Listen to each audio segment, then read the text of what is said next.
Welcome. All right, everybody. Ferocious Welcome. It is Monday, Optimism. Mindset Monday. Great to be here with all of you. The Ferocious Optimism podcast, Ben Pappas show. Great to have you here on Mindset Monday. We got a lot of stuff to talk about, so welcome aboard. Great to have you here. Pump it up right now. Get your emoji hands together. Let them know we're here, baby. Let's go. All right. So, hey, we got a big show, a lot to talk about today, okay? And what we're talking about today is awakening the warrior within, okay? We're going to talk about how do you build an unstoppable leader? How do you build unstoppable leaders? Make yourself into an unstoppable leader. How do you become unstoppable as a leader and build a powerful team along the way, okay? I've seen teams all the way from military teams, elite teams, infantry, force recon, raiders, seen them in extreme conditions, okay? And then also seeing, different football teams all the way from college football, Division I college football to high school to little league football teams, okay, as an example, different teams I've seen. And one thing that unified all of them is that when things got hard, when things really got difficult, they didn't shrink. They actually got better. They could figure out what to do and how to improve, how to meet the challenges, okay? We're going to talk about that today. What type of leader can foster a team like that?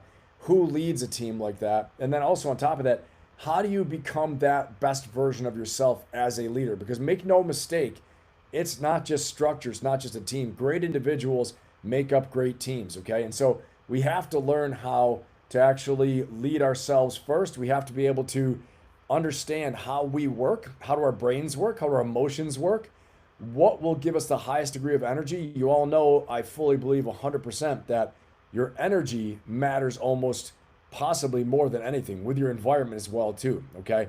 Which will feed your identity, which will be what drives you to make the right choices and connect to that deep driving purpose and that mission you have, okay? So tonight we're gonna walk away with 4 different pillars, okay? That's gonna make you into a better leader, make you more effective leading yourself, leading your team, leading others, all these things. And make no mistake about it, if you wanna win in battle, in business, in life, and whatever it is, being a better leader of yourself and of others is going to make a huge difference for you, okay? So if you're here, you're feeling stuck and you're feeling like, well, I got to figure these things out. I know what Ben's talking about being a leader. Make no mistake, if you can lead yourself better, you're going to be able to figure out situations, solve problems.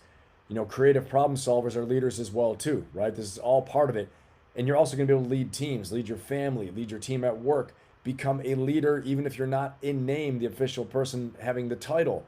But make no mistake, you have to behave your way into getting that job, okay? You can't just start out saying, oh, I want to be a leader. You have to show them first. Show me first. It's one of those type of things, all right?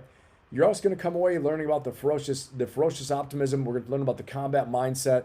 You're going to also learn about the power of culture, frontline leadership, and then also learning from mistakes, how we can take so much away from our own mistakes, but the mistakes of others too, okay? This is all part of the positive mental attitude. That's so important, where you can see the opportunities in every problem, okay? If we can see opportunities and problems and see any problems we have as lessons that to be learned, opportunities for growth, or actually opportunities to advance, that makes all the difference in the world, all right? And I want to say something that's really important here too. So all of you out there, whether you're leading yourself, you're leading a team, you're leading your family, whatever it is, I'm going to give you a couple facts and figures right now that's going to make a difference for you, okay? Number 1, this is very important, okay? This is the impact of great leadership. The leader that focuses on resilience and adaptability gets a 45% increase in achieving strategic objectives, okay? That's according to the Harvard Business Review. And then if you have effective small unit leadership, I'm talking, that frontline leader, whether, again, like I said, yourself, your family, a small team, you're at work, whatever it is, you get an increase in performance of 30%. This is according to a U.S. Army research project, okay? 30% increase in performance. Next, and this is huge. This is crucial. This is right up my alley in the military, okay?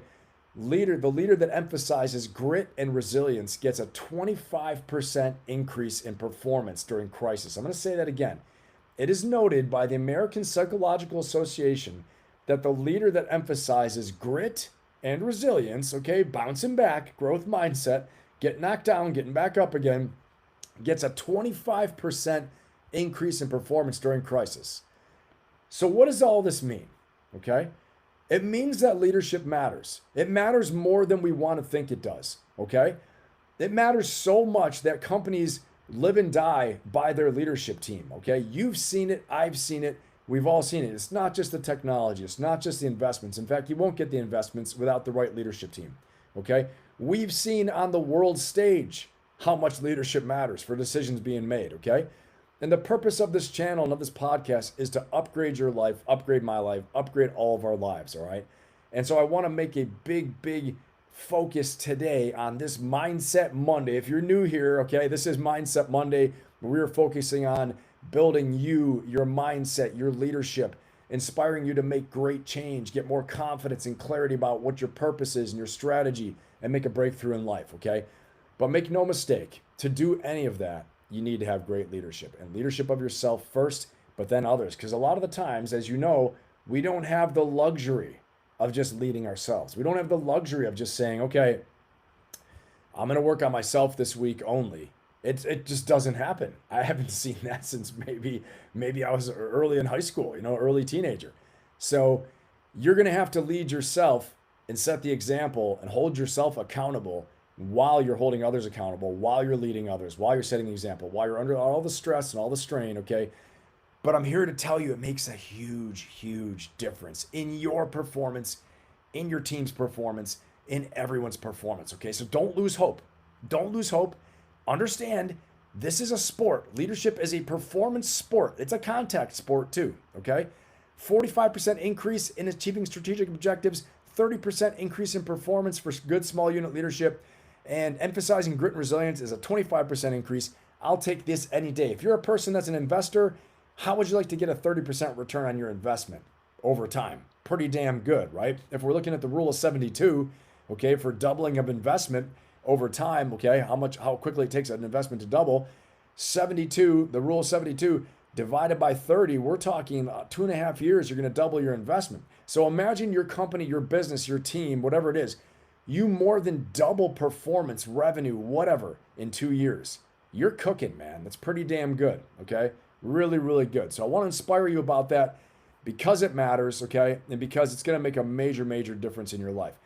Everyone right now, first of all, tell me, where are you tuning in from? Let me know where you're tuning in from as we're letting people get in here. Let me know where you're tuning in from in the chat, okay? And then I've got a question for you. I want everyone to type one word in the chat that describes how you actually right now perform under pressure, okay? How do you feel under pressure? Give me one word. What is your state when you're under pressure, okay? Under the pressure you're in right now. It could be, you get quiet, you grind, you freak out, you're so stressed, you are, you're worried, you feel afraid, whatever you want to write. And then I want you to write down, what is your current team's state? What's your current team's state under pressure? Whatever team you're on, whoever you work with, write down, what is your current team's state under pressure, okay? I want to see what we're working with right here as we go into this, okay? This is going to be a great one for sure. Okay, I see some of these right here. I'm going to get in the chat here. You guys are going to get a lot out of this. I appreciate you being here. And let's rock and roll. Let's jump in the chat and see who is out there right now. We haven't done this in a little while. So I'm going to go ahead and say some shout outs there. Lady Ann, what's going on? Good to have you. Appreciate you, Lady Ann. Lisa Jones, what's going on? Good to have you. And we got Mark's here. What's going on, Mark? Good to have you. And we got Keith. What's going on, Keith? Good to have you here. Let's see who else is out here. Six's mom is here. What's going on, Six's mom? Good to have you here. And we've got, let's see who else is out there. Becky's here. Hey, Becky, what's going on? Good to have you here. I'm glad you're here. Hope everything's going okay. Great to have you. Nico, what's going on? Good to have you from Canada. Awesome. We got Canada in the house. We've got Ruby. What's going on, Ruby? Good to have you here. Happy you're here. Let's see. Art's here. What's going on, Art? How you doing? Good to have you. Wanwick. What's up, Wanwick? Awesome. I'm glad you liked Friday's show. Yeah, it was a great time. All right. What's up? We got Psycho Terminator in here. Good to have you. And who else is up in here right now? Bad Wolf is here. What's going on, Bad Wolf? Let's go. Okay, Cedric's here. What's up, Cedric? Good to have you, man. Glad you're here, brother. All right, we're going to rock and roll. Civil-minded. What's going on? Delaware. We got Delaware, civil-minded. We got Mark from Pittsburgh. We got Keith in Rockford, Illinois. We got lots of people from lots of places. Okay, cool. Very cool. Appreciate you guys playing along and putting where you're at in the chat right there. And I'm going to give a quick, big round of applause right now. Put your emoji hands together for all of you guys, okay, for the best chat in YouTube. You guys deserve it. I heard lots of cool things even on Friday saying what a cool group we have here, okay? So big round of applause for the best chat in YouTube. Welcome to everybody new here as well, too. All right, hands together. Get the emoji hands together, damn it. Fire it up. Great to have you guys. And I want to go ahead and I want to give a big shout out to all of our members. So thank you so much, members. I appreciate your support. Let's do a big round of applause for all of our members out there. Great to have you guys. Appreciate it. And I want to give a special shout out to all of my gold and platinum members. Okay, gold and platinum members, thank you so much for all your support. I really appreciate you going above and beyond. A big round of applause for all our gold and platinum members. And our platinum members, Buff and Freedom Cherry, thank you so much. But I truly appreciate all of your support, guys. It really helps. Every bit helps, and it's great having you here. Okay, let's get this thing going. Let's rock and roll. So, again, we are talking about how do you build a powerful team? How do you build powerful leaders? All right. How can you become a better leader of yourself, of your team in life? Okay. Because make no mistake, if you want to make a breakthrough in life, you want to change your situation, it starts out with all the leadership traits. You got to be able to lift yourself up out of the situation you're in. Okay. And I always say the first thing first, if you're leading yourself, you're leading others, you want to start with the right people with the right mindset, and that includes you too, okay? So remember, strong individuals united by mission and purpose, okay, make strong teams. And so if you're looking to be a leader at work, in your business, you want to start an organization, you want to start your own business, you got to work on yourself first, okay? You want to work on your mindset, as we always say. You want to build that combat mindset with Ferocious Optimism. We're going to talk about this, okay?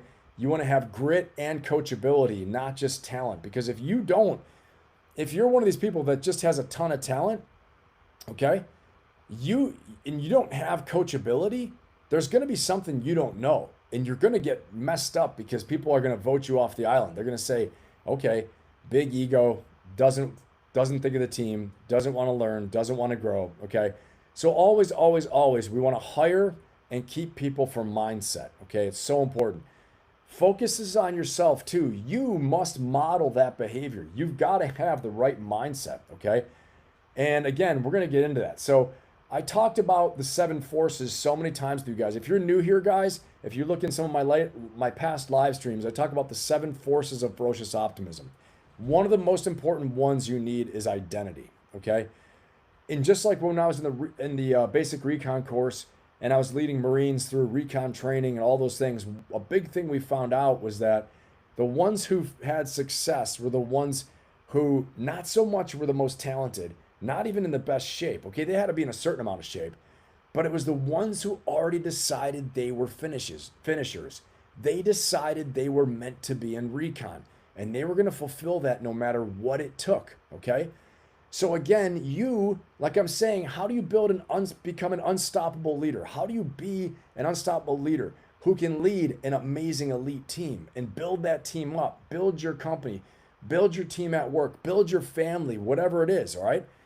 You got to, first of all, understand that you have to set your feet, you got to dig your heels in and say, I'm the one who never quits. That's who I am. I'm the one who always figures it out. I'm the one who goes the extra mile. I put in the work. I do the hard work. I do the lonely work. I'm the one who sacrifices, okay?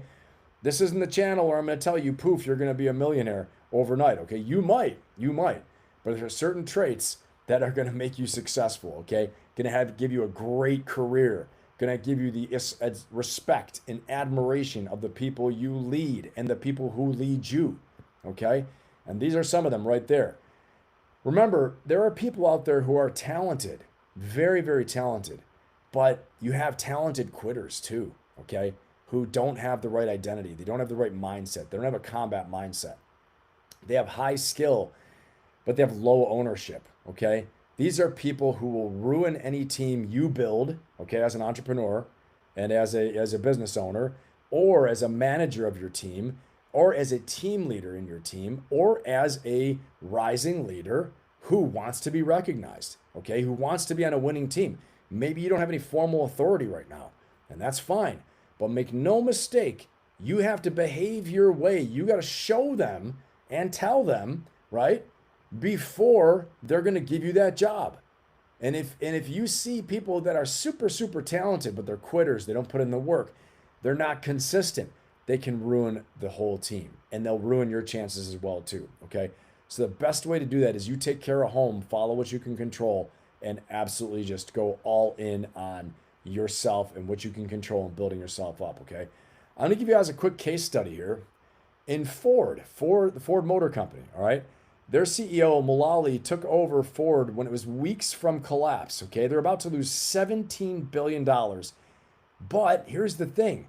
When he went to talk to all the executives, guess what? All the executives in Ford Motor Company, for personnel, leadership, their teams, they gave them the green slide, the green light. It's all good. We're all good. No one told the truth. No kidding. This is a true story. Look it up. The culture was that they punished bad news. If you didn't handle your bad news, you got blasted, okay? So Mullally flipped it. The CEO flipped that. He rewarded the first leader who dared to turn in a red slide, a negative slide with the ugly truth, the brutal facts. The right people for your team and the right person to be is the one that can speak truth, okay? The one that can be candid and candor. You can speak and say the hard truths and say, look, this is it. Speak truth to power. Tell the emperor where he's wearing no clothes when you're wrong, okay? Now, there are ways to do that so you don't get destroyed, but you want to use some tact, and you might want to have a private conversation. You might want to, make sure that, you say it in the right way. But if they ask you point blank in front of people, you can just say it. Look, it appears to be that this is happening, okay? The right people are the ones who tell truth under pressure, all right?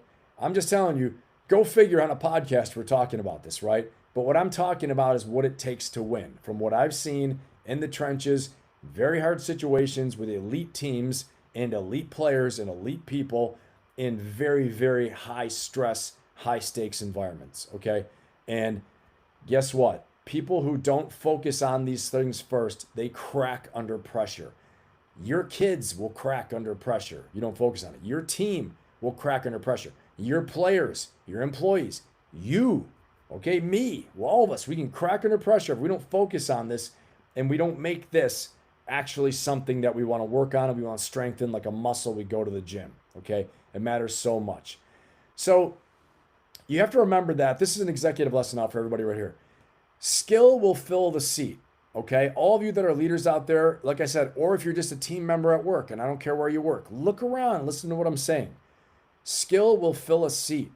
Ownership, real ownership, okay? People that actually take ownership, behave like an owner, and they get into the situation and they do the right thing even when no one's looking. This is what wins. This is what will win, okay? So you need to screen yourself first and ask yourself, frankly, am I doing these things Ben's saying, all right? I have to hold the mirror up to me. Trust me. I'm not like I'm over here like, oh, I'm so great. I'm telling you guys what I've seen work. It's hard. It's not easy. Okay, set the example.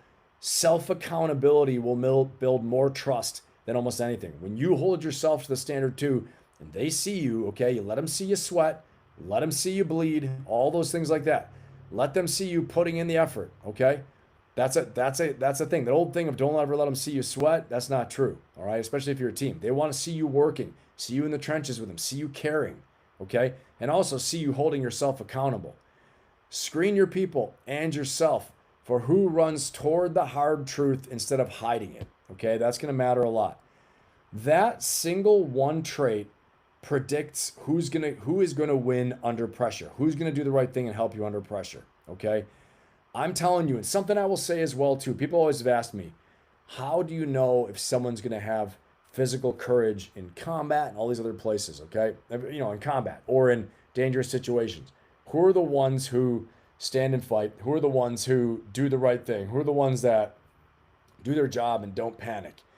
I'm going to tell you, the best predictor of that for me has always been, and it's been in my head for, decades in the Marine Corps, that the person that has strong moral courage, the person who consistently is making the team oriented decision, the good character driven decision, okay, the values based decision, they're choosing team choices, okay, they're making choices that are mission oriented. And this could be for yourself, okay? You are focused on if no one else is around, it's just you. You're focusing on what is your stated goal, your stated mission, what are your values you believe in, right? And you're going towards that. Moral courage leads to physical courage, guys, every damn time. You want to be braver? You want to be braver? You want to have more courage? Make the boring, simple decisions. Do the right thing there. You'll build self-trust and you'll build a habit of making the decision that takes the hard road. It takes the road that requires discipline, requires willpower, requires focus and good habits, and leads you to your mission, okay? I'm just telling you, right? There's no easy way around this.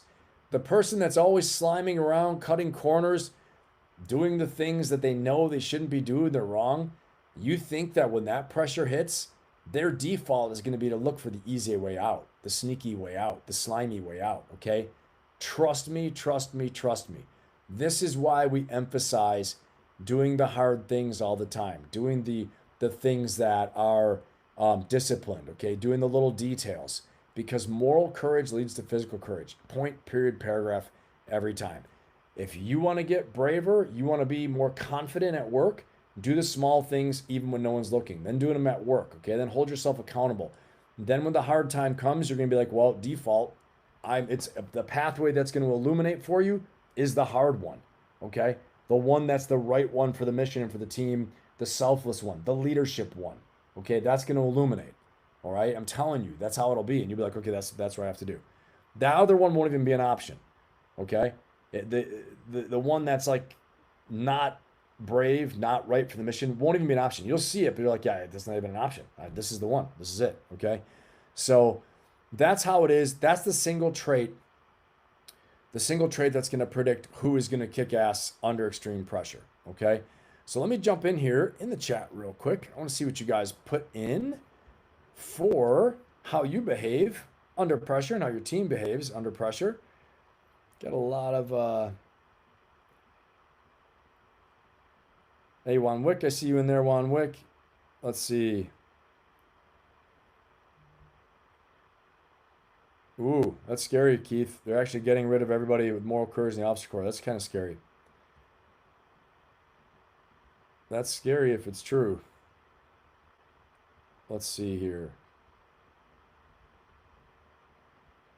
So anybody who speaks with candor is what you're saying, Keith, probably.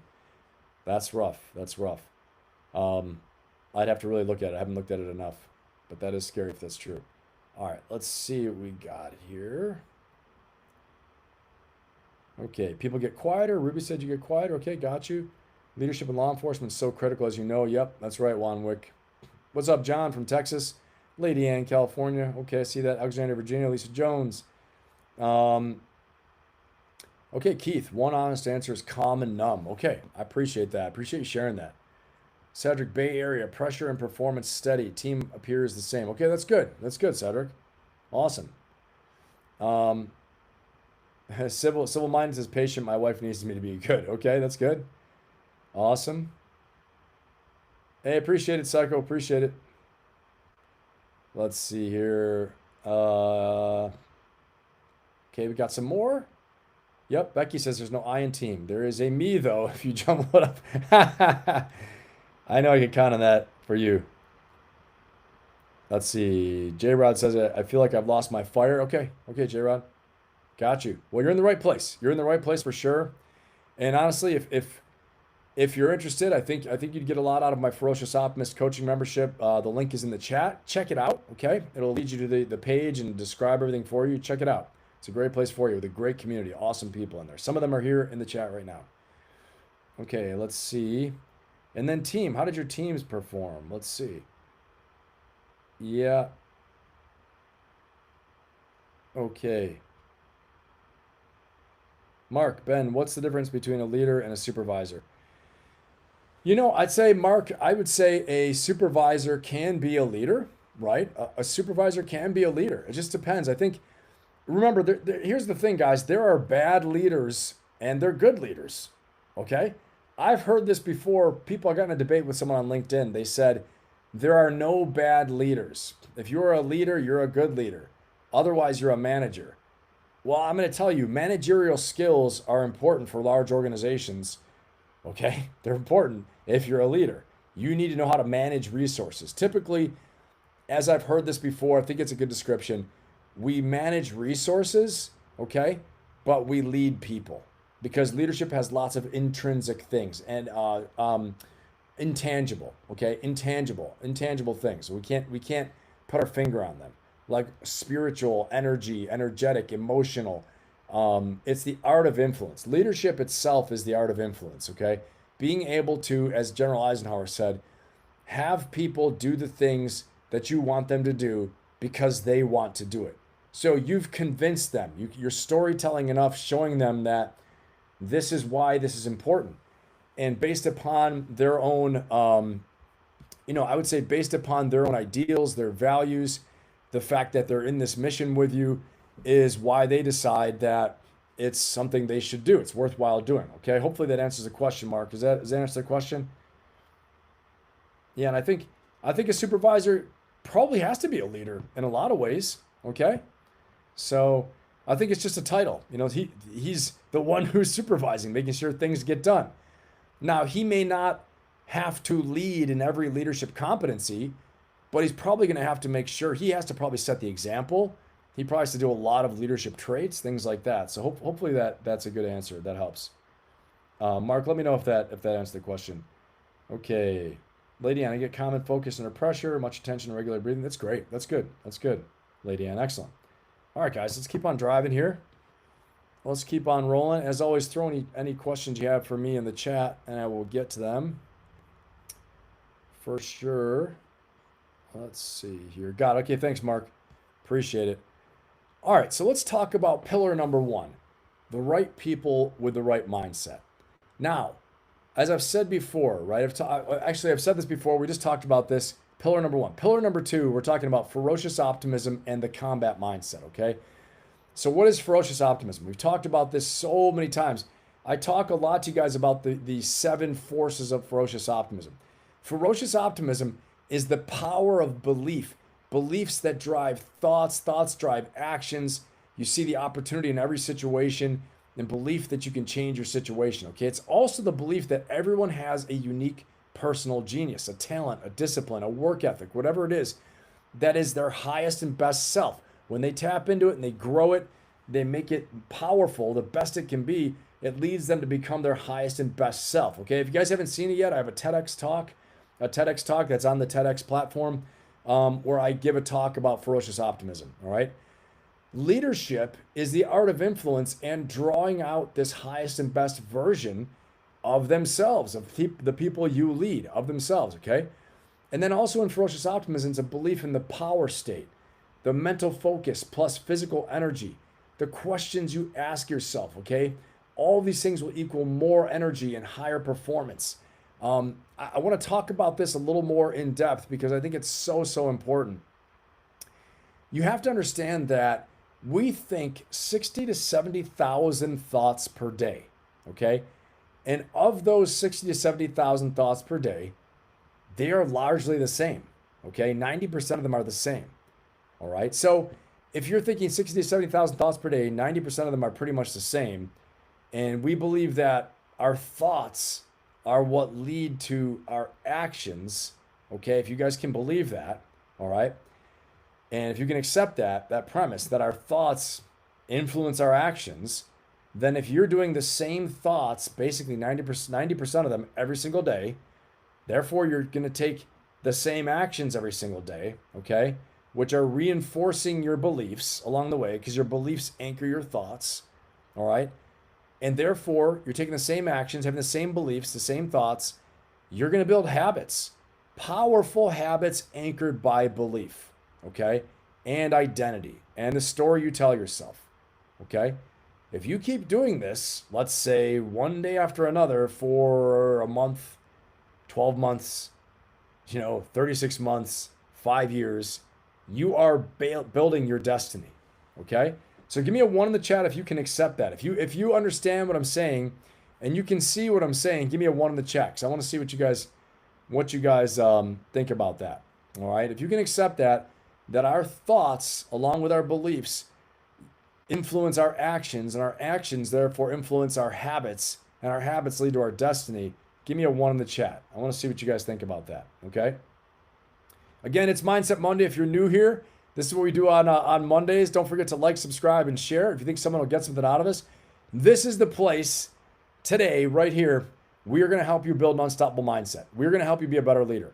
We're going to help you get more confident, more clarity, define your mission and your purpose, okay? Your deep driving purpose, get you on fire, get you inspired, and get you back with your spark again so you can make a breakthrough and friggin' win in life, okay? Welcome to Mindset Monday. Everybody who is new here, don't forget to like, subscribe, and share. Hit that like button and subscribe if you're not. I'm always surprised to see how many people aren't subscribed that are watching, okay? So I appreciate you guys. Let's see. I see a lot of ones right now. Awesome. Everybody's tracking. Let's check it out. God, Lady Ann's got a 1. Keith's got a 1. Ruby's got a 1. Mark's got 1. Art's got a 1. Okay. Got it, man. I appreciate that, Art. I understand. Understand it. It hits my core. I've been messing up. Okay, man. That's all right. We all have been, brother. Okay? We all have been. We all have been. All right? And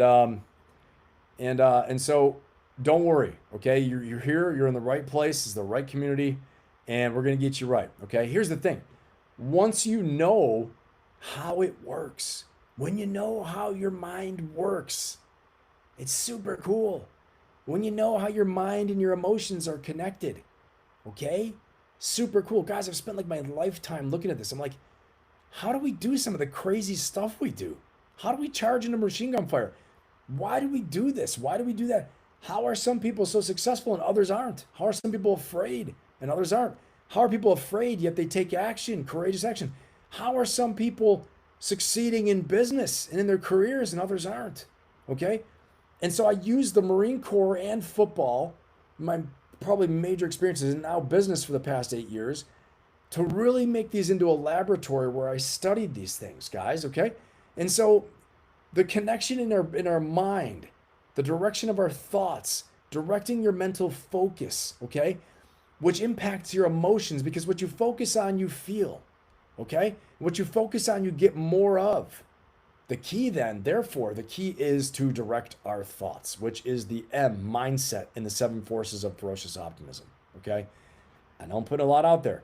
Stick with me. Don't forget to like, subscribe, and share. Stay here. Come to these, and I will get you so it's very clear. You got this. Don't worry. The past is the past. I want to say this to everybody right now. Your past does not define your future, okay? I don't give a shit what anybody says. Past is prologue. You are a product of your past. Okay, yes, right now, right? And as I taught my inner circle group last Thursday, okay, some of my inner circle members are here today, and remember this. I taught them that we must accept the present, this moment right now. Ain't nothing you can do about it. You are where you are right now. However, in acceptance does not mean we accept staying here. We accept the present where we are. We understand where we've come from. We see the decisions. We see the habits. We see the thought process, what we did to get here. Okay? Or tragedy struck. Okay? Adversity hit. Havoc struck. Things happened that were out of our control. That also contributed to us being here. Make no mistake, I understand that too. Okay? And so we are then going to create our future from our deep driving intentions. We're going to get really intentional, get really focused, and we're going to create our future vision and get to freaking work. Okay? So don't worry. If all of a sudden you're waking up right now, hey, Yasu, fellow Greek in the audience. But if you're feeling right now, all of a sudden you're hearing this and you're like, damn, man, this stuff hurts. I know, I've been there. My intention is not to make you feel like, oh, you're behind. You're not behind. You're just realizing some things right now. Don't worry. I got you. You're going to be good, okay? Trust me, you're going to be good. Trust me, you'll be okay. It will work out. Your past does not define your future. I want you to friggin' say it out loud right now to yourself. Your past does not define your future. You can create a better future for yourself, okay? You're going to do it through your intentions, through your hard work, and your focus, okay? We're going to do it. All right, let's do it. That's right, Ruby. Oh yeah, Cedric. Here we go. Let us do this. Hey, thanks, Keith. I appreciate you, man. This is the best community on YouTube. 100%. You guys make it so, right? So awesome, awesome, awesome. Okay, let's keep on driving here. So once we understand that chain, the causal chain of the thoughts, right, anchored by our beliefs, influencing the actions that we take, which solidify it, make it stronger, okay, that little loop, then lead to our habits if we do them enough, right? Because 90% of our thoughts stay the same, which are influencing our actions. Therefore, we create habit loops. The habits go for a while because that's why they're habits, right? We create a system, a structure. Next thing you know, we do it for a while, we're creating a life, okay? So we need to interject. We need to disrupt the thought pattern. We need to disrupt what we focus on. We need to disrupt the focus on fear. We need to disrupt the focus on doubt. We need to disrupt the focus on, I don't have enough. There's not enough out there for me. I can't do it, right? The focus on all these negative things that keep us in this safe little channel, the safe little tunnel, this little box, and we never experience anything. We don't find out what we can really do, okay? And yes, you might fail. Yes, you might feel pain. All those things like that. You might feel fear. But damn it, you're going to grow. And when you grow, you're going to do more. And you will find out what your next level is, okay? And you will reach your highest and best self. But we only do that when we step through fear. We only do that when we grow, okay? So let's keep going here. Your mental focus plus your physical energy and the questions you ask yourself every day will lead to more energy and just a higher performance. If you ask yourself, why am I such a dumbass? If you ask yourself that all the time, anybody's asked themselves that?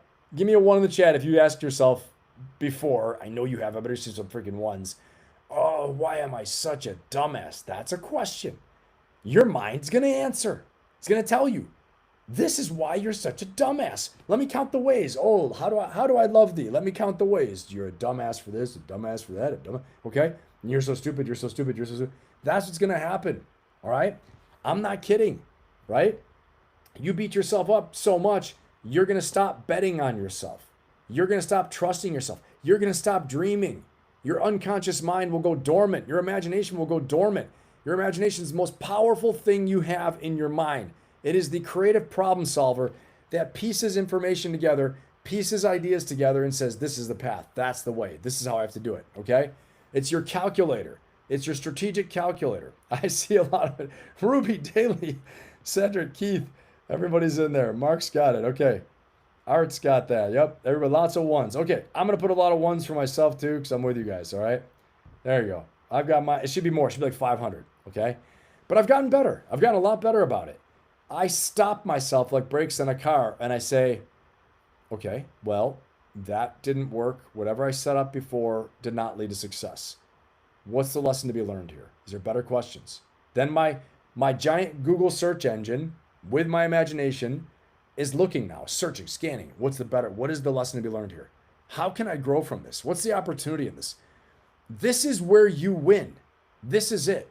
Okay? Directing the mental focus, high energy, then stepping through fear with courage. Okay? Again, making the right decisions every day, building yourself in the person who does make the right decisions, who makes mission-focused decisions, selfless decisions, decisions that are good for your character development, for your team, okay? It's not being selfish, but sometimes you also want to make decisions that are good for you, right? So you got to also focus on what you want in life, what your mission is. And there's nothing wrong with that, okay? So I want to also talk about pain versus suffering, okay? And guys, I'll just say this. If you join my inner circle, you join my Ferocious Optimist group coaching membership, my monthly membership, okay, with the community, we are going to deep dive this stuff. And I'm going to give you the presentations I coach from, everything, okay? You're going to have it there. And you'll be able to DM me all the time, literally all the time, where I can talk you through these things and coach you through any issues you have, all right? So that's all there for you. So if you're feeling like right now, this is a lot that I'm throwing at you, I'm trying to do my best, but it takes time. It takes coaching, takes mentorship in these things, coaching in these things, and practice with an accountability circle and an awesome group of people that are all doing it with you, okay? And I've got that for you. The link is in the chat. Check it out. It's awesome, okay? You're going to love it. Pain versus suffering. Pain is the event we experience, okay? How we choose to interpret that event matters a lot, right? Can we control it? Can't we control it? Is it something we can grow from? Can we learn from? Is it a problem that could have an opportunity tied to it, right? Pain is the event, but suffering comes from the story you tell about it. Suffering is optional. Pain is not optional. We're going to experience pain in life. Make no mistake about that. It's just going to happen, okay? You're going to experience pain. Regular basis, honestly.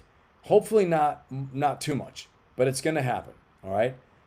We feel like we suffer when we feel that we are powerless to do anything about the situation that's happening or powerless to change our situation, okay? You have to remember that. Focus on what you can control. Focus on the way you choose to interpret the events in front of you. Like we talked about Viktor Frankl in the Nazi death camps, right? In Man's Search for Meaning. He stated the one thing and the most powerful thing we have control of in life is our ability, okay, to choose the meaning of what is going on around us in our life and to us in our life. Is it to us, for us? But our attitude about it is the thing we always retain control of, okay? So very, very important. I want you to focus on the things you can control. I want you to dominate them. Absolutely dominate what you can control, okay? This is how you become a powerful, badass leader. This is how you lead yourself powerfully. This is how you can lead a powerful team and build a powerful team. Make sure the people on your team know I've got to dominate the things that I can control. And then I need to influence the things that I can't directly control. I might not be able to control them, but I can influence them, okay? Like sales teams, for example, okay?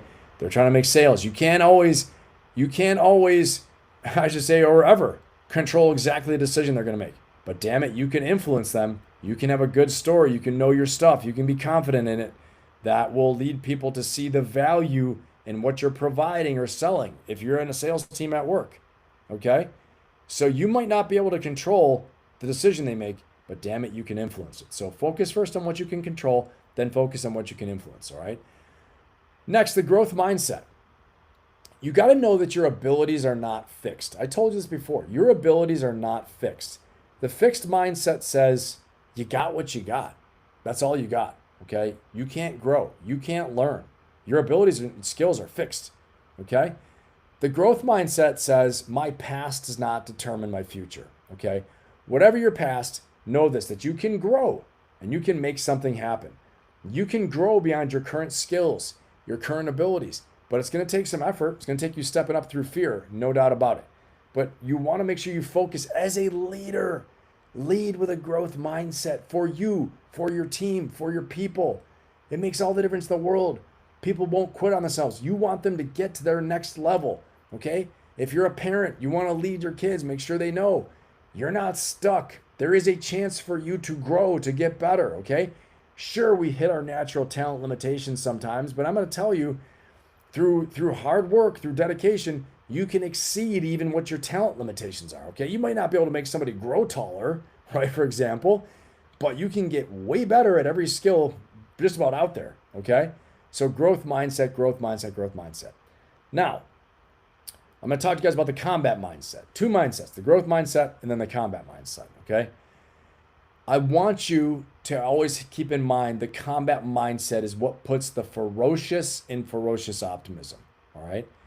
You got to be ready to give more than you've ever given before. You want to win? You think what you're doing is hard right now and you're wondering, where's my success? Why hasn't it come yet? I don't know why it's not here. Why isn't the money coming yet? Why isn't the attention coming yet? Why isn't the breakthrough coming yet? Okay? You got to be ready, okay? You got to be ready to give more than you've ever given before. As bad as you want this air right now to breathe, if I held your head underwater, you'd be fighting, right? You'd be fighting me for air. But as bad as you want that air to breathe, you got to want to succeed. You got to want to succeed in this thing that you're in, okay? So right now, if you feel like you lost your spark a little bit, you feel like you lost your direction, you need to get really deep on why. Why does this matter? Why is it important to me? Okay? What am I doing this for? And connect it to something greater than just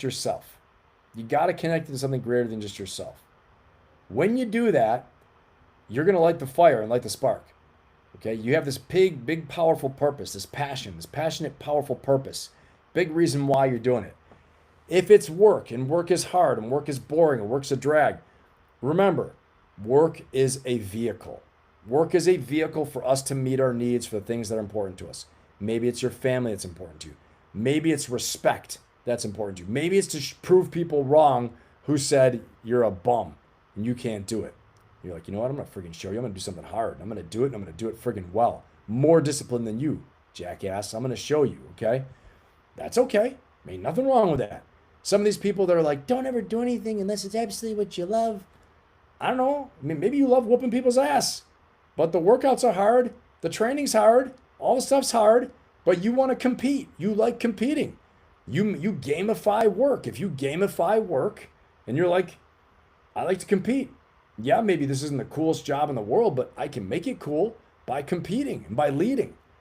You're doing something hard, right? Or you're doing something maybe even that's mundane to most people. I talked this guy today. I got to tell you, from GoDaddy. I'm managing my websites and all this stuff like that. This dude had so much professional pride in the way he did his GoDaddy job because I was asking for something to get done. I didn't see the answer back within like 15 minutes. And, this is just the way I am. I call right back. I'm like, why isn't it done? Okay. Because you got to get stuff done, right? Do it now. Do it now. This is always my watchword. And for all of you, just if you keep this in the front of your mind, do it now. Do it now. Do it now. Something comes up, do it now. Don't hesitate. Do it now. If it's a bigger project, you schedule it and do it as soon as you can, but you better get started on it. Light the fire. Do it now, okay? So in my do it now moment, I talked to this guy, and he just goes, he's like, yeah, we all try to be thorough here, but some people's ideas of thorough are different than others. And I knew in that moment, I'm like, this dude's going to get the job done. He line item walked me through everything. We were on the phone for a while, but I had total confidence it was going to get done. It did get done. It was done properly because it was pretty damn important what he was doing for my business, okay? And so this guy had this combat mindset in this mundane job because he wasn't like a sports star, but he gamified this. He wanted to be the most thorough. I could see his identity was, when I get a job, everyone knows it's done right. Like there was a real grit in this guy's voice, and he might just be some nerdy dude, I don't know. But in that moment, he was like damn gladiator, okay? I'm just telling you. So you can be a badass in what you do, and you got someone like me who's sitting there relying on him, and like, he's the hero in that moment, fixing things for me. I'm like, thank you, this is great, thank you, it's amazing. Because the other one went about it in a sloppy way, okay? So this is what I'm saying to you is that it's in your mind whether you bring a combat mindset to go further than you've ever gone before, go harder than you've ever gone before, and take this attitude, this pride of your work, okay, into whatever you do, all right? And along with the combat mindset that puts the ferocious and ferocious optimism, you expect to experience discomfort, pain, hardship, all these things, and struggle during the mission, okay? And you don't let it break you. And I'm going to say, just like on that little call today I was on, this guy would not stop for like an hour until this thing was totally resolved. He even had his boss sign off on it, everything. And I could walk away with inner peace. But you could tell the pride in his work. He was so proud of himself. He had a combat mindset in what he was doing. So that's what I'm trying to say to you. Don't think this is just for, Marines, or this is just for SEALs or Green Berets or whatever, infantry, right? Or don't think it's just for, someone in a fancy, an exciting, some glamorous job. It's for everything. If you want to succeed, I'm going to tell you, you don't need to be just number one. You don't need to be number one. Being number one is nice. But if you can consistently be in the top 10% in your field, you will be hugely successful in no matter what you do, okay? Trust me. Consistency is the mark of a champion. Combat mindset and ferocious optimism goes a long way to you having the right mindset to take the right actions. Remember, the thought, action, habit, destiny loop, right? This causal chain, all this stuff. You want to master this chain, okay? When you have the combat mindset, you know to improvise, adapt, overcome when the situation gets tough. No two moments are equal. You have to understand that. There is a time to surge, okay? So when you see people who are like, yeah, well, I'm just going to keep on doing this way I do it all the time. I like the consistent approach. I like that, but there will be times where you may have to accelerate. You may have to intensify and get something done. You may have to work a little longer, work a little harder, okay? The situation will dictate. Don't be afraid to get out of your comfort zone, all right? Now, if you have a strategy to just have consistency over a 2-week period or a month-long period, and you know it's going to lead to success, work your game, work your strategy. But if all of a sudden a new thing comes up and they're like, there's a crisis, we got to do this. Don't just go about business like, well, I always go to the golf course on Sunday, and Sunday is the day I'm going to do the golf course. You might have to surge and work that day, okay? You might have to surge and work on, you might have to surge and work a little longer on some day, okay? So don't be afraid to surge because no 2 times are created equal. Remember that. Something else with the combat mindset too. We keep fear as our friend. Fear is the signal that it's time to grow. In a combat mindset, you know that if you're in a gunfight, you're going to get shot at. It's just how it is. So if you're in a business battle, expect to be served documents getting sued, right? Expect that, if you're doing something new in business and growing, you're going to see revenue going up and down. You're going to see some times where it gets a little scary, all right? If you're in leadership, you're building a new team, understand you're going to have to over communicate. Do not expect them to know what to do, okay? Don't expect them to know what to do. But this combat mindset, this is all about putting the right people on the team. Get the right people on the bus. Get the right people on the team. The right people with the right mindset. And the right mindset is the combat mindset, okay? Like I said, the guy at GoDaddy, the customer service guy, had a combat mindset. This guy was like, I'm going further than I've ever gone before. I'm doing better than I've ever done before, and I'm going to get this mission done. I was like, damn, man. And he did it. He saved my ass today. It was great, okay? Remember, if you have a combat mindset, in a gunfight, you're going to get shot at. If you're in a knife fight, expect to get cut, okay? This is the realities of what you're going to have to go through when you're in this arena. If you're a public speaking person, expect you're going to have to learn how to get over nerves. You're going to have to learn how to speak in front of people. All these things, all right? The combat mindset accepts discomfort as the price of the arena you have chosen.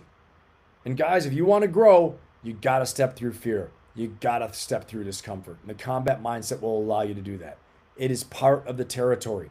Learn to get comfortable in uncomfortable situations.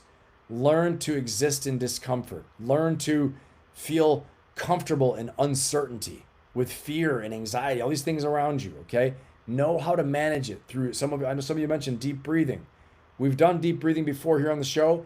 In my memberships, we do deep breathing. We practice several different types of breath work practices, all the way from, the fire breathing of the Tumo breathing of the Tibetan monks to box breathing to Dr. Andrew Wiles in the pranic tradition, the yoga tradition of breath work, all those things, okay? Pick one that works for you and just make sure you use it, all right? Instead of reaching for sugar or caffeine or alcohol or whatever to make you feeling better and get right, okay? But I want you to remember this. This is super important, and share this with your friends. In fact, share this live stream with them right now at this moment because they'll get it at this moment. If you want something you've never had, I'll say this twice. If you want something you've never had, you must do something you've never done. Okay? Does anybody know who that quote's from? Put in the chat if you know who that quote's from. If you want something you've never had, you got to do something you've never done. Okay? I'll wait a minute. You guys tell me who that quote is from. Okay? I always say everything you want, and I mean everything, is on the other side of fear. You got to learn how to get comfortable being uncomfortable. Okay? Get comfortable being uncomfortable. Know it's part of the territory. Don't cocoon up. Don't go internal where you're just in your feelings the whole time. I'm feeling this, I'm feeling that. You got to be tough. You got to be strong. You got to know that the fear is not a bad thing. Okay? Now, it's actually telling me it's time to grow. Okay? Now, if you're feeling mortal danger, mortal fear, it's time to grow to take action to protect yourself. Okay? But when you're feeling a little bit of fear about something, ask yourself why. Get to the bottom of it. Pinpoint what is the reason I'm feeling this fear. And then you got to log it away and then take action. Okay? And I'm telling you, every time you will feel better. You'll feel stronger. You're going to make it. Okay? You're going to make it from that. All right? Jim Rohn? No Juan Wick, not Jim Rohn. A bank robber? Is it Tony Slaughter, a bank robber? Nope. The answer is Thomas Jefferson. Thomas Jefferson. If you want something you've never had, you got to do something you've never done. I'll say another thing, okay? If you need to live like no one else so that you can then live like no one else, okay? Live like no one else today so you can live like no one else tomorrow. All right, I'll let you guys sit with that one for a minute too, all right? But everything you want is on the other side of fear. Your body and mind can take more fear, far more, and more suffering, more than you can even imagine, all right? I want you to take care of yourselves, take care of your sleep, take care of your energy. Sleep is critical. Take care of your wellness, okay? You need to really, protect yourself. If you're drinking a lot of alcohol is a depressant. You're going to feel worse. Make no mistake. If you don't protect your sleep and you're only getting 4 hours a night, you're going to feel worse. You need to get 6 to 8 hours of sleep a night, all right, guys? This is what every study that I've worked on, every client I work with, every membership, my inner circle, my Ferocious Optimist group coaching membership, my one-on-one clients, every speaking I've done for major corporations. And believe it or not, I talk to major sales teams like this. I talk to Fortune 100 teams like this, okay? I tell them, you need to sleep. Fortune 500, Fortune 100, whatever it is, okay? It doesn't matter. Sleep. Sleep is your weapon. Stop the alcohol abuse, okay? If you have 1 or 2 here and there, fine, okay? But if you're always trying to put yourself to sleep with a buzz, you're not sleeping well. Your sleep score will be low, okay? Sleep is your number one weapon to having good cognitive energy, high degree of physical energy, good mental agility to be problem solving, getting the job done, and you're not going to feel anxiety, guys. And you got to watch the weed too. If you're a weed smoker, you got to watch it. All I ever hear is this, that it causes anxiety. Some people, I know it helps, but I hear if you're chronically using it all the time, you're consistently using it, it's going to cause anxiety and it's going to kind of have a similar effect. Okay? I don't know as much about that, just things that I've read. So I'm just saying is that if you got these crutches, or if you're eating too late, all these things, if you're eating too late and you're going to bed still with food in your stomach, you're not going to sleep that well. And again, I really, really want you guys to focus on this physical energy. Even if you have the combat mindset, it's going to be not a sharp combat mindset. It's going to be kind of dull blade because you're not sleeping enough and you're messing up your energy. And you're messing up your focus, and you're taking in depressants and things that are going to whack you out. All right? It's kind of a master of the obvious type of little brief I'm giving right now. But I want to say this. It's not master of the obvious because we've normalized so many things. People on their screens at midnight. Screen. Your eyes are telling you it's awake then. The receptors in your eyes are looking at the screen and saying, oh, it's time to be awake, I guess. Okay? You need to have sleep hygiene, good sleep hygiene, where you're preparing yourself for sleep in a sleep routine. If you can get to bed early enough to get a good night's sleep, I'm telling you, watch your world change. You'll have the energy, the confidence, the clarity. You'll feel better. You're going to get stuff done.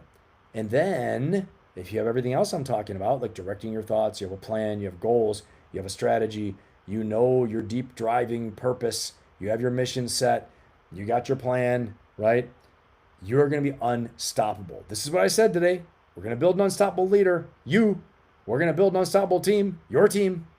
We're doing it right now. Okay? Point, period, paragraph. This is how it works. This is how it happens.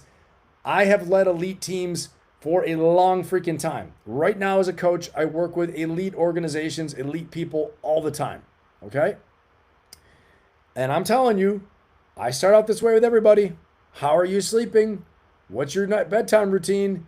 What's this? What's that? Physical fitness. And they look at me like there's no secret weapon.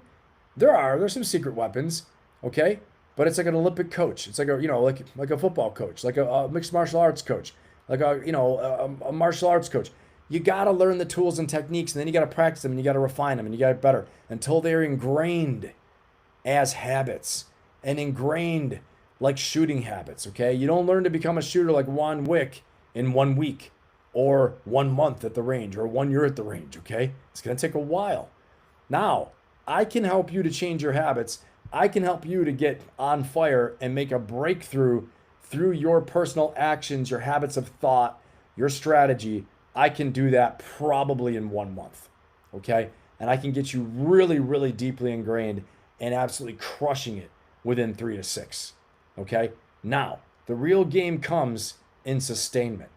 Consistency is the mark of a champion, like Michael Jordan once said. Okay? The consistency is where it's at afterwards. You got to be able to be consistent. Okay? Let's keep going. Fear. Let's talk about what is actually fear. I've encountered all kinds of fear. I've told you guys some fear stories. I told you guys about having a taste in my mouth. That was from adrenaline flooding my body, the alkaline taste in my mouth when I was on a sniper mission. Okay? That was mortal danger fear. Okay? But it was also fear of failure and getting my guys killed. It just terrified me. It was terrifying. Okay? But I want to tell you what is most fear. Most fear is the fear of being judged and criticized, which is actually the fear also of losing respect and admiration and love. Fear of acceptance, the fear of being in the tribe, fear of being in the group. It is fear of isolation and the unknown. So you got to ask yourself, what am I afraid of? What is it really? Pull it down to its barest essential, okay? It's essential elements. Because you have to ask yourself, what am I really afraid of? What if I fail? What's at stake here? Ask yourself. But what if I'm right? What if I don't fail? What if I'm not wrong? What if I'm right about this? What if I do it? Okay? What if it works? Okay? Fear will stop your dreams before you ever even try. Fear is the dream killer. Fear is the total dream killer. Fear is also what shuts your mind down from problem solving. Okay? In the most extreme cases, you can't think because you're so afraid. All right? I've told a couple fear stories before. You know, I can tell you guys a bunch more. But I want you to remember that when you don't know how to control your fear, okay, you can't be effective in getting things done. You can't be effective in problem solving. You can't be effective in overcoming obstacles that all you got to do, you've gotten to the point where you're afraid. You're right on the doorstep of growth and of making a breakthrough. But if you quit in the doorway, you don't go through, and you don't do what you're supposed to do once you go through the doorway of fear, then you're going to lose.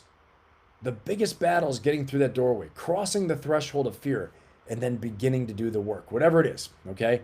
In my case, I'll tell you guys one. It's very funny. So I went through all this stuff, been through combat deployments. It was a while ago.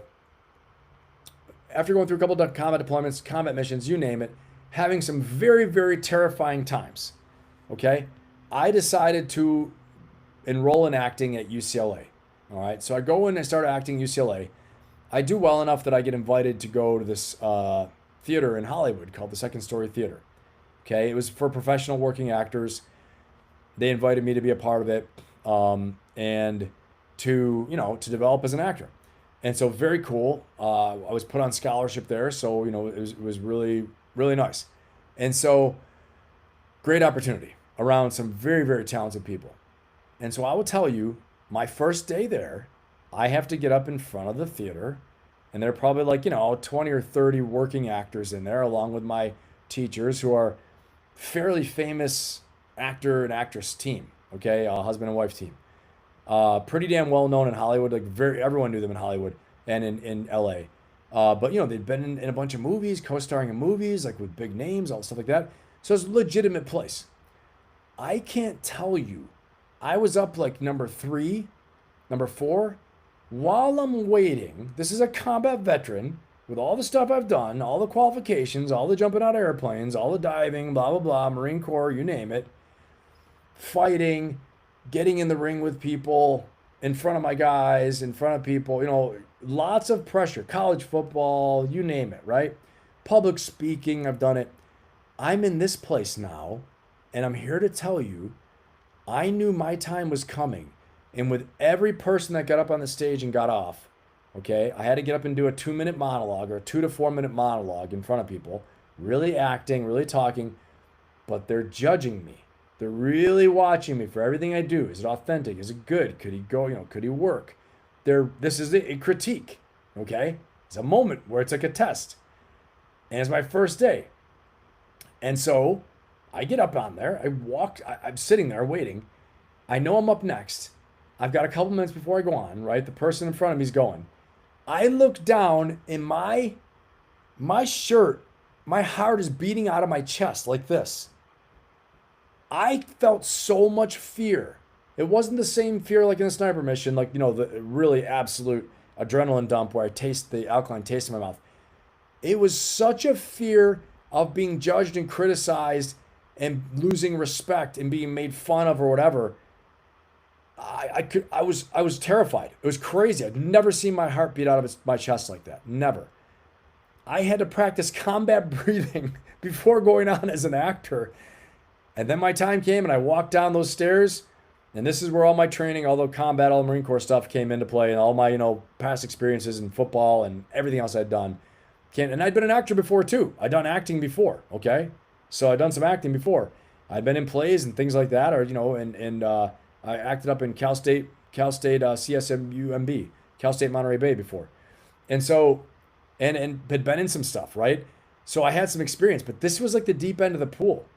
So what I'm trying to tell you is that when you're not good at something, or you perceive possibly you're going to a new level, you're going to feel afraid, okay? As funny as that might sound, I'd never seen my heart beat out of my chest like that. And I'm going to tell you, in that moment, I was like, God, man, I mean, I feel better if I was going back to combat. I feel more confident. I feel better, not afraid. Like, she's do whatever, blow me up, but don't embarrass me in front of everybody. Don't embarrass me and kick me out. So this is the fear of being judged and criticized on steroids. It's out of control, okay? And if you haven't done something, when you're new to something, in a new environment, in front of new people, or people you perceive to be a higher level, you're gonna feel it, and it's okay. I feel it. I'm being very honest with you guys, right? You feel it. And the only way you get better is by doing it. And then after I did it once, the next time I didn't even come close to feeling that. I still felt a little bit. And then I did it again in front of the group. And then again and again and again until I was like seasoned. And then I was going on auditions and things. The first time you go on an audition, you're being judged too.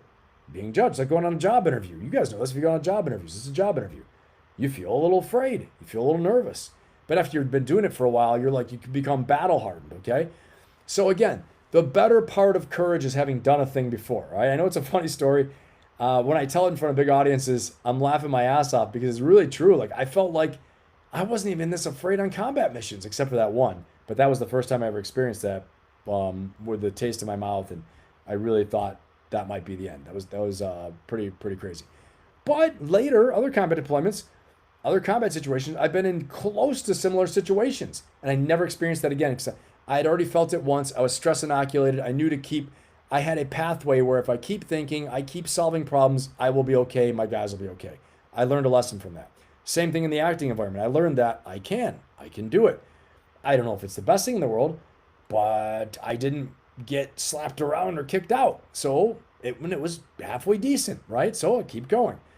So the better part of courage is having done a thing before. Never forget that, okay? If you're feeling nervous and all that stuff, if you're feeling afraid, you got to do it the first time. There's always a first time for everything, and a second time, and a third time. And every time you do it, you're going to get better. It's going to get a little easier, okay? So just remember that. And I'll tell you one more thing, too. I had a chance to talk with Coach K from Duke, Coach Krzyzewski, Mike Krzyzewski, Coach K, they call him, from Duke.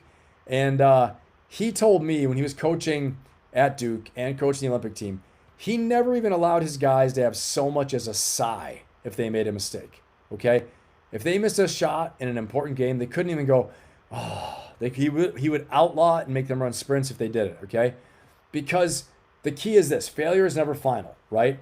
And he said, in that moment that you go, oh, and you get mad at yourself, that's 2 seconds, 3 seconds maybe that you're distracted. In that time, the other team sees you do that. They target you. They throw the ball in. Your guy gets behind you. Next thing you know, the team scores a basket on you. And this is how he's seen championship teams lose without making it to the championship, because the team starts eating itself alive. The players get in their own head. Give me a 1 in the chat right now if you've ever let your frustration and your self-talk and your fear, like the fear I felt on stage, your fear, your frustration, your self-talk, defeat you. If you let it beat you at something that you should have won at, you should have been the champion, you should have won, You should have gotten the job. You should have succeeded. If you let fear, like I had on stage, or self-talk, or, looking backwards in the past, even the brief past, mess you up, so then your attitude change, your energy change, next thing you know, you don't win. Give me a 1 in the chat if you ever experienced that. I want to see if you guys, what if you've been through that. Yeah, Juan, you've had it. Yeah, Keith, you've had it. Makeup Traffic has had it. Ruby's had it. Lady Ann. That's right, Lady Ann. Yep. We've all had it. Cedric's had it. I'm telling you guys. And so this is why we have to be mindful. It's so important for us to control our thoughts, control our self-talk, control the fear. The fear is going to come. Step through the fear anyway. You're still the same person despite what you're feeling. Okay? You got to understand that. Despite your brain's trying to protect you, the reptilian brain, dinosaur brain is trying to say, you're afraid, don't do it. It's too scary. Don't do it. Something could happen. This is all bullshit. Okay? Like people have said before in here, in the chat. Smart, very smart chat. Smartest, best chat on YouTube. Fear is a liar. Okay? It's trying to tell you it's the end. It's over. You ain't over till it's over. You decide when it's over. Okay? And so you step through and you're okay. I see that. Yep. Okay. Civil-minded, second guessing. John says 1. Mark says 1. Greenblood's Farm says 1. Yeah, guys, we've all been there. Okay? We've all been there, and it messes us up. It messes us up for sure. I appreciate you guys putting that in there. I think I saw something here. Becky's got something. Rumor has it when Joan Fontaine auditioned for Rebecca, she thought she failed because she was so nervous and timid. But it turns out that's what made them think she was perfect. Yes. No, you're right. Becky, it's funny you say that, Becky. I learned for some roles to use my nervousness. Like I had to play a couple different roles where I was feeling nervous about it, and I channeled it, and it was more explosive. I guess Robert De Niro does stuff like that too, is what I learned. Okay, like him, hate him, whatever. But I'm saying he's a very talented actor. So yeah, you're right, Becky. It's a great point. But I learned in that moment also through this, and you guys will appreciate that. That's how I'm able to do this. That's how I'm able to do. I get on stages and speak to people. I learned how to channel this energy, and I've also learned how to stay very present mentally in my mind and focused on what I'm doing, and not drift around. Okay, so through the fear, you would think acting is like fun, foo-foo, and easy. For me, it was like, embarrassment city. It was scary. I was like, oh my God. Even though I really loved it when I was doing it. When I got into it, I loved the story. I loved being somebody else pretending. It was fun. It was super cool. And honestly, one of my friends who's at Force Recon with me, he goes, I kind of get why you're doing this. He's like, at first I was like, what's he doing? I get why you're doing this. He's like, it blows your hair back, man. It's like jumping out of an airplane. It's like something you've never done before. And it's kind of scary. It's kind of weird and different. I said, yeah. And it was all these things, and it was other things too. I just was interested in it. It was just kind of neat, and so I had a real curiosity for it. But by stepping through fear, I had a great experience, first of all. Second of all, I grew as a communicator, okay, as a speaker, as controlling my thoughts while I'm speaking, all those things like that. So because I decided to step through fear and take the discomfort and take the fear, I grew. This is the lesson for everybody, right? Go through it to grow through it. That's right. Grow through what you're going through. I love that. Yes, it does, Wanwick. Amen. Amen. Everybody, okay, we got a great chat. I'll tell you what, you guys are awesome. Let's keep on rolling here, okay? So, I'll tell you a little quick case study of Starbucks. Howard Schultz. It's a great little case study. He returned as the CEO in 2008. Starbucks was falling apart. He was afraid they were going to fail. They brought him back as a CEO. The company was sliding. He was still like the major owner of it. Okay. But he didn't hide the crisis. This is important. He opened up. He named the brutal facts and the brutal reality to all of the employees, to the public. He told everybody, this is what's happening. Okay. We're going to figure it out. And he held an unshakable belief, an unshakable focus, an unshakable combat mindset, an unshakable ability to say, I'm afraid, this is scary, but we're going to go through it together and we will navigate this crisis together. He had unshakable belief and faith that they'd make a comeback. He even closed 7,000 stores, 7,100 to be exact, for an afternoon, okay, to retrain all of the people inside the Starbucks, the baristas, okay, just to have quality control. to make sure they understood how things were supposed to be made, what the quality was expected. So the lesson from this, even at Starbucks level, at a major company level, right? It's good for you as an individual. It's good all the way up for major leadership too. The brutal facts plus unshakable belief plus action, action, action equals ferocious optimism, even in the boardroom, okay? From the battlefield to the boardroom, everything in your own life too, all right? So you want to make sure that you're managing the story and not just the stress. You want to do both, right? Manage the stress, but manage the story too. Because the story you tell yourself, first of all, will determine what actions you take, and the story you tell your team. Because two teams hit the same crisis, okay? One narrates that we're not done. The other one says, what's the opportunity here, okay? Actually, I should say two teams hit the same crisis. One of them says, we are done. We're done. This is over. We can't get out of this. Fear is the biggest four-letter word. Fear permeates, so contagious through everything. Okay? Forget everything and run. Fear, F-E-A-R. Forget everything and run. Or face everything and rise. Okay? Other people, other teams in the same crisis say, what's the opportunity in this crisis? What is the opportunity here? Maybe we can fix so many problems, and in the process, we're going to become so good and so strong. We're going to heal all the little cracks and breaks. We're going to fix them all, and we're going to create a new service line, and a new reputation, a new product, and we're going to get stronger, and we're going to get more cohesive, that we're going to be unstoppable for years. Two teams, two different leadership teams, two different major leaders, and they say different things and have different outcomes. Same crisis, two different outcomes. Same event, opposite outcome. One succeeds and crushes it. The other one is selling off shares, laying people off, and they're done. It's over, okay? As the leader of you, of your life, and you, of your team, of your company, of your family, of your friend group, whatever, okay? You set the story. And the story sets the performance. It's all up to you. If it is to be, it's up to me. Remember that. If you decide, I'm done, I'm out. You keep saying this to yourself, I'm done, I'm out. I can't take another step. I can't do one more. Well, then you can't. Guys, we are much more powerful than we'll ever know. How come we see human beings built just like us? Maybe they have some more or something. They do incredible things. But could we just do a tenth of that? Yeah, we could. Could we do half of what they did? Could we do 10%?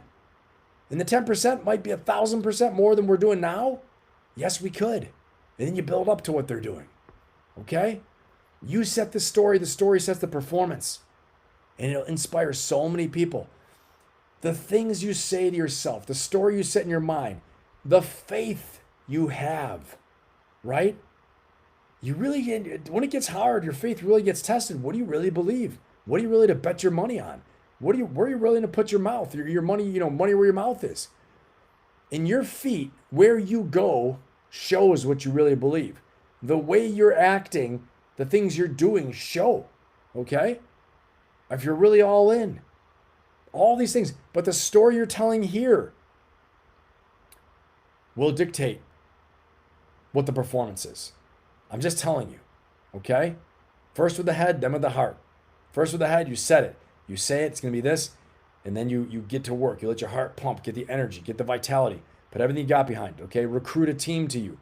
Find other people that are going to advise you, going to coach you, going to inspire you to make an inspired performance to get to your next level. You have got this. You're more powerful than you know. You're stronger than you know. You can go further than you know. You can do more than you know. I told you guys about Gunnery Sergeant Chris Bannister last week. He didn't expect that, but he was already set in here like, I will never stop, okay? I'm never going to quit.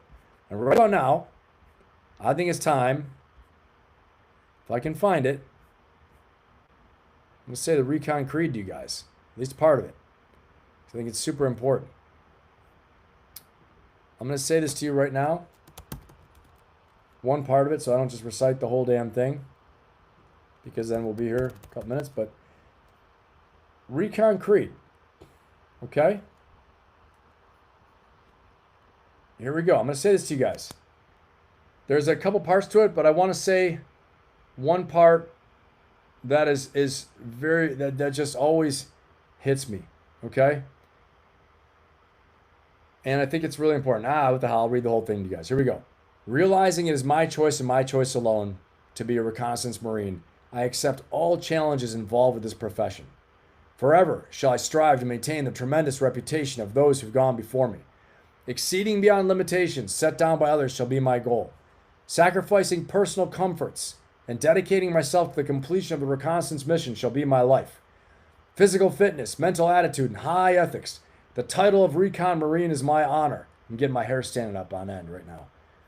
Conquering all obstacles, both large and small. I shall never quit. To quit, to surrender, to give up is to fail. To be a reconnaissance Marine is to surpass failure, to overcome, to adapt, and to do whatever it takes to complete the mission. On the battlefield, as in all areas of life, I shall stand tall above the competition. Through professional pride, integrity, and teamwork, I shall be the example for all Marines to emulate. Never shall I forget the principles I accepted to become a reconnaissance Marine.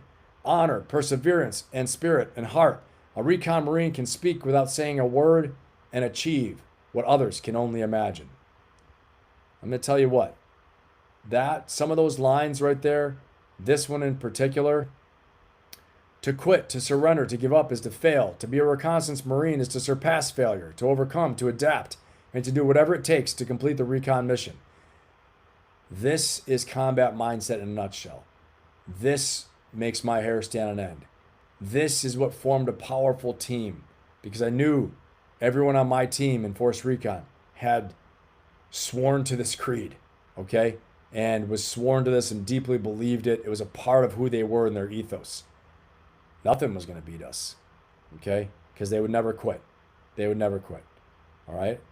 All right, so what I want right now, I want you guys each to draw 3 little columns on your piece of paper in front of you. If you have a notebook, you have a journal, even in your phone, you can make 3 little sections, okay? You can have 3 columns or 3 sections. In 90 seconds, I want you to list all the current things that you can control and what you must let go. You either control it, you can't control it, and you let it go. So I control it, let go, or what you can influence, okay?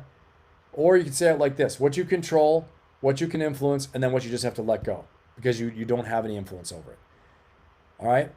And then I want you to circle or mark the one thing that has the highest payoff, the thing you can control. One controllable that has the highest payoff, okay? So this will instantly convert any anxiety you have into action. All right, and then put in the chat, what was your one thing that was controllable? And also, if you think of it, write down something you just need to let go of. Give me one thing that you know you can control. That's the most important thing you need to control. And then give me the one thing you know you have to let go that's been bothering you, you've been worried about. And then just say, I have to let this go, okay? Put that in the chat right now. I'm gonna see what you guys have. Put a little bit, maybe we'll play a little bit of music while we're doing this. Put a little bit of music on. When the music's over, you're over. All right, got the music going. Remember, we're putting down things we can control, what we can control, the things we can influence. We don't control them, but we can influence the outcome. And then the things we gotta let go, okay? And then in the chat, give me one thing you can control and give me one thing you gotta let go. Okay, let's see in the chat. All right, hell yeah, Keith, hurrah. Yeah, One Wick, I haven't seen it yet. I haven't seen Generation Kill, but I heard about it. All right, let's see here. That's it. All right, guys, let's see what you guys got in here. Let's see what we got in the chat. Okay. Charging more. Okay, One Wick, yep, okay. Yeah, you can control that, right? Charging more. I think you should. Got it. Little dance club, Lady Ann. All right. Charging more, definitely. How about that? What's one thing you guys can control? That's the most important thing you need to worry about. And then what's one thing you just need to let go? Let me see in the chat. What do you guys got? And meanwhile, I'm going to look at our poll here. What is the worst leader you've had? Number 1, the yeller, 20%. Number 2, the liar, 43%. Number 3, the selfish one, who's always selfish, 23%. And the terrible communicator, number 14, or 14%. Interesting that the worst leader we have out of 35 votes, 43%, okay, the 43% of you said the liar. Do you see how deep and important integrity is in leadership, right? The person who's a liar, you got to be able to face the brutal facts, tell it like it is, speak truth to power, you know?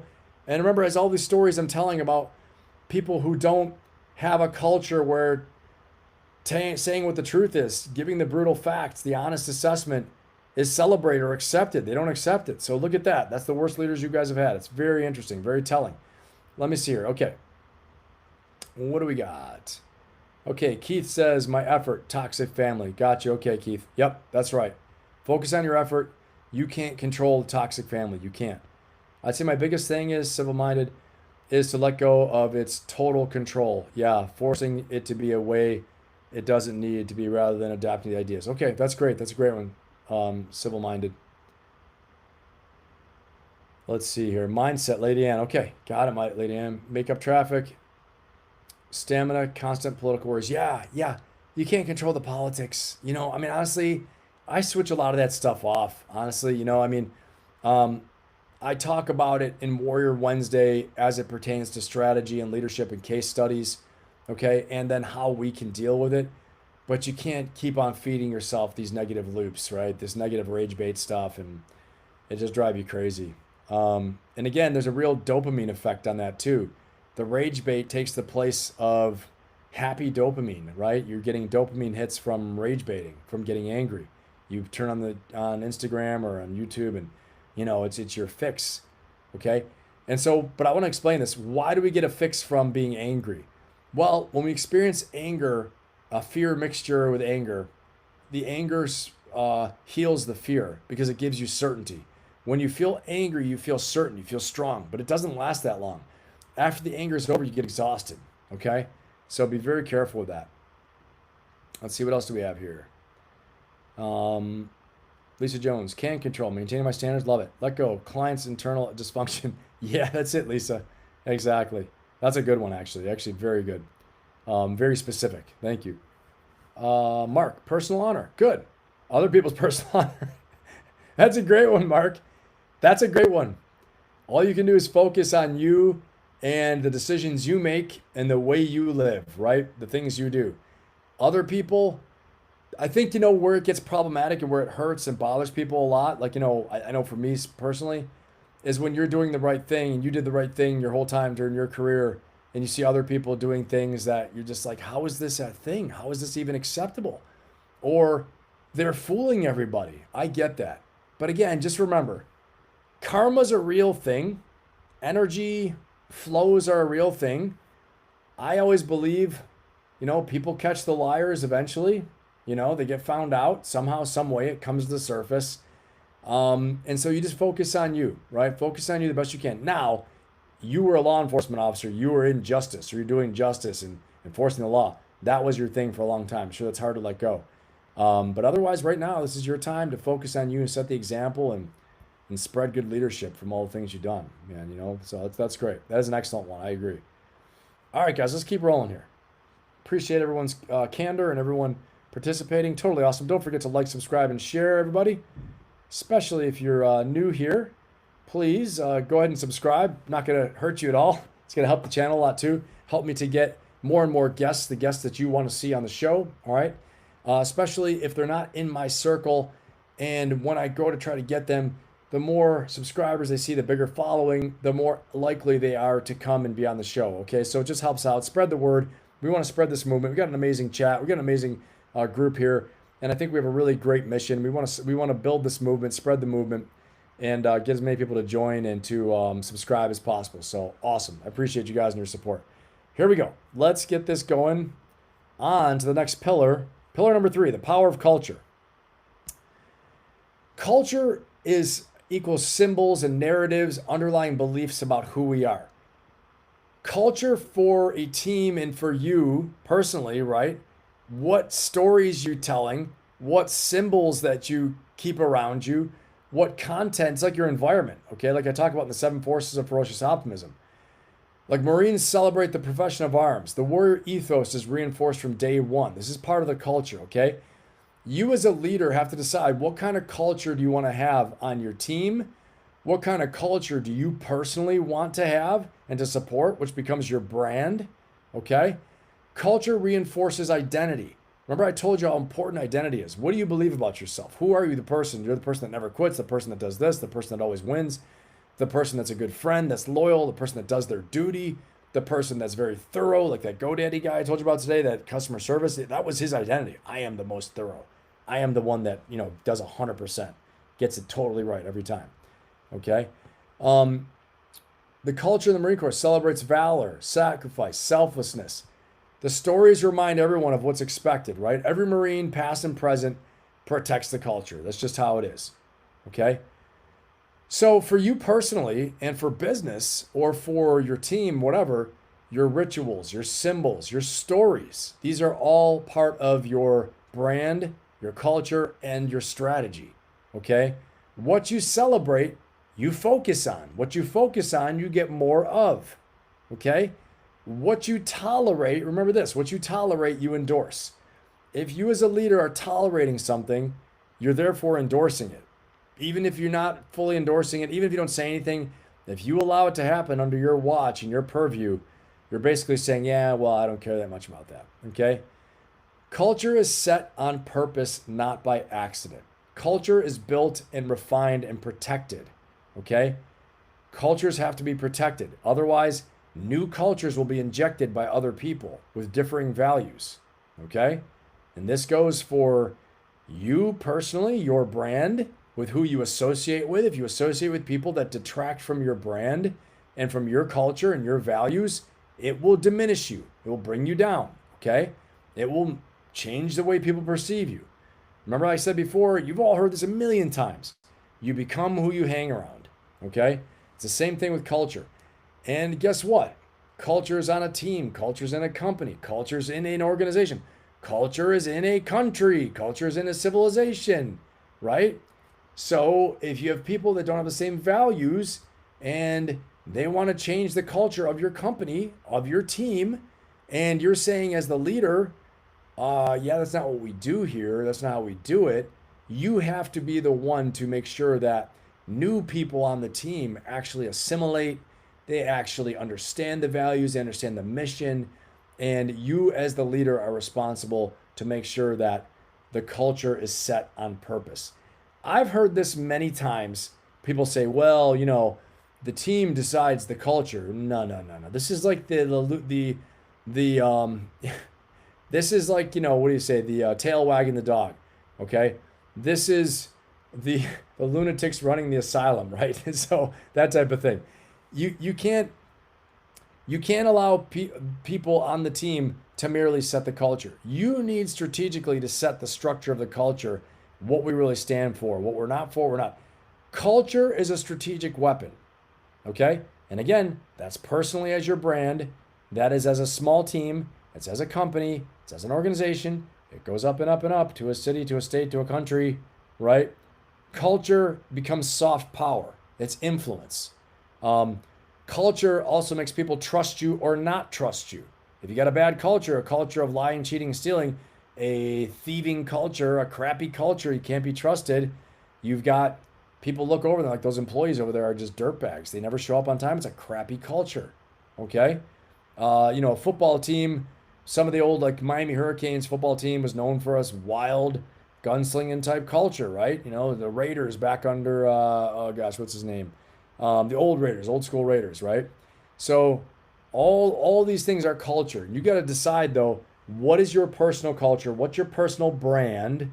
What do you want your team's culture to be, your organization, so on and so forth, okay?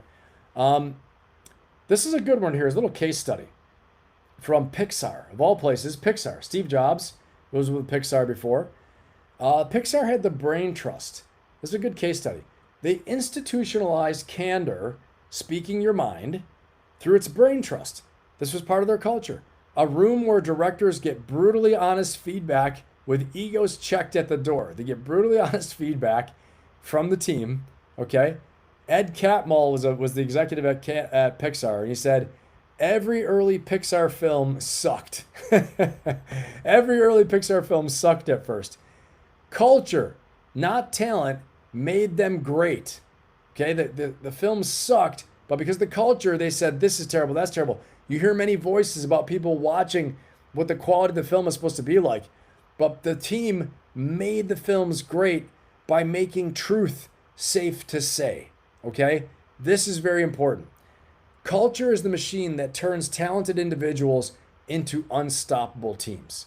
Guys, if you give away the culture, let other people run it, and you don't take an interest in it as the leader, you're sacrificing and giving up such a powerful weapon, such a powerful tool, such an important part of your strategy, okay? And you as an individual, if you aren't mindful of what your brand is, your personal brand, what are you known for?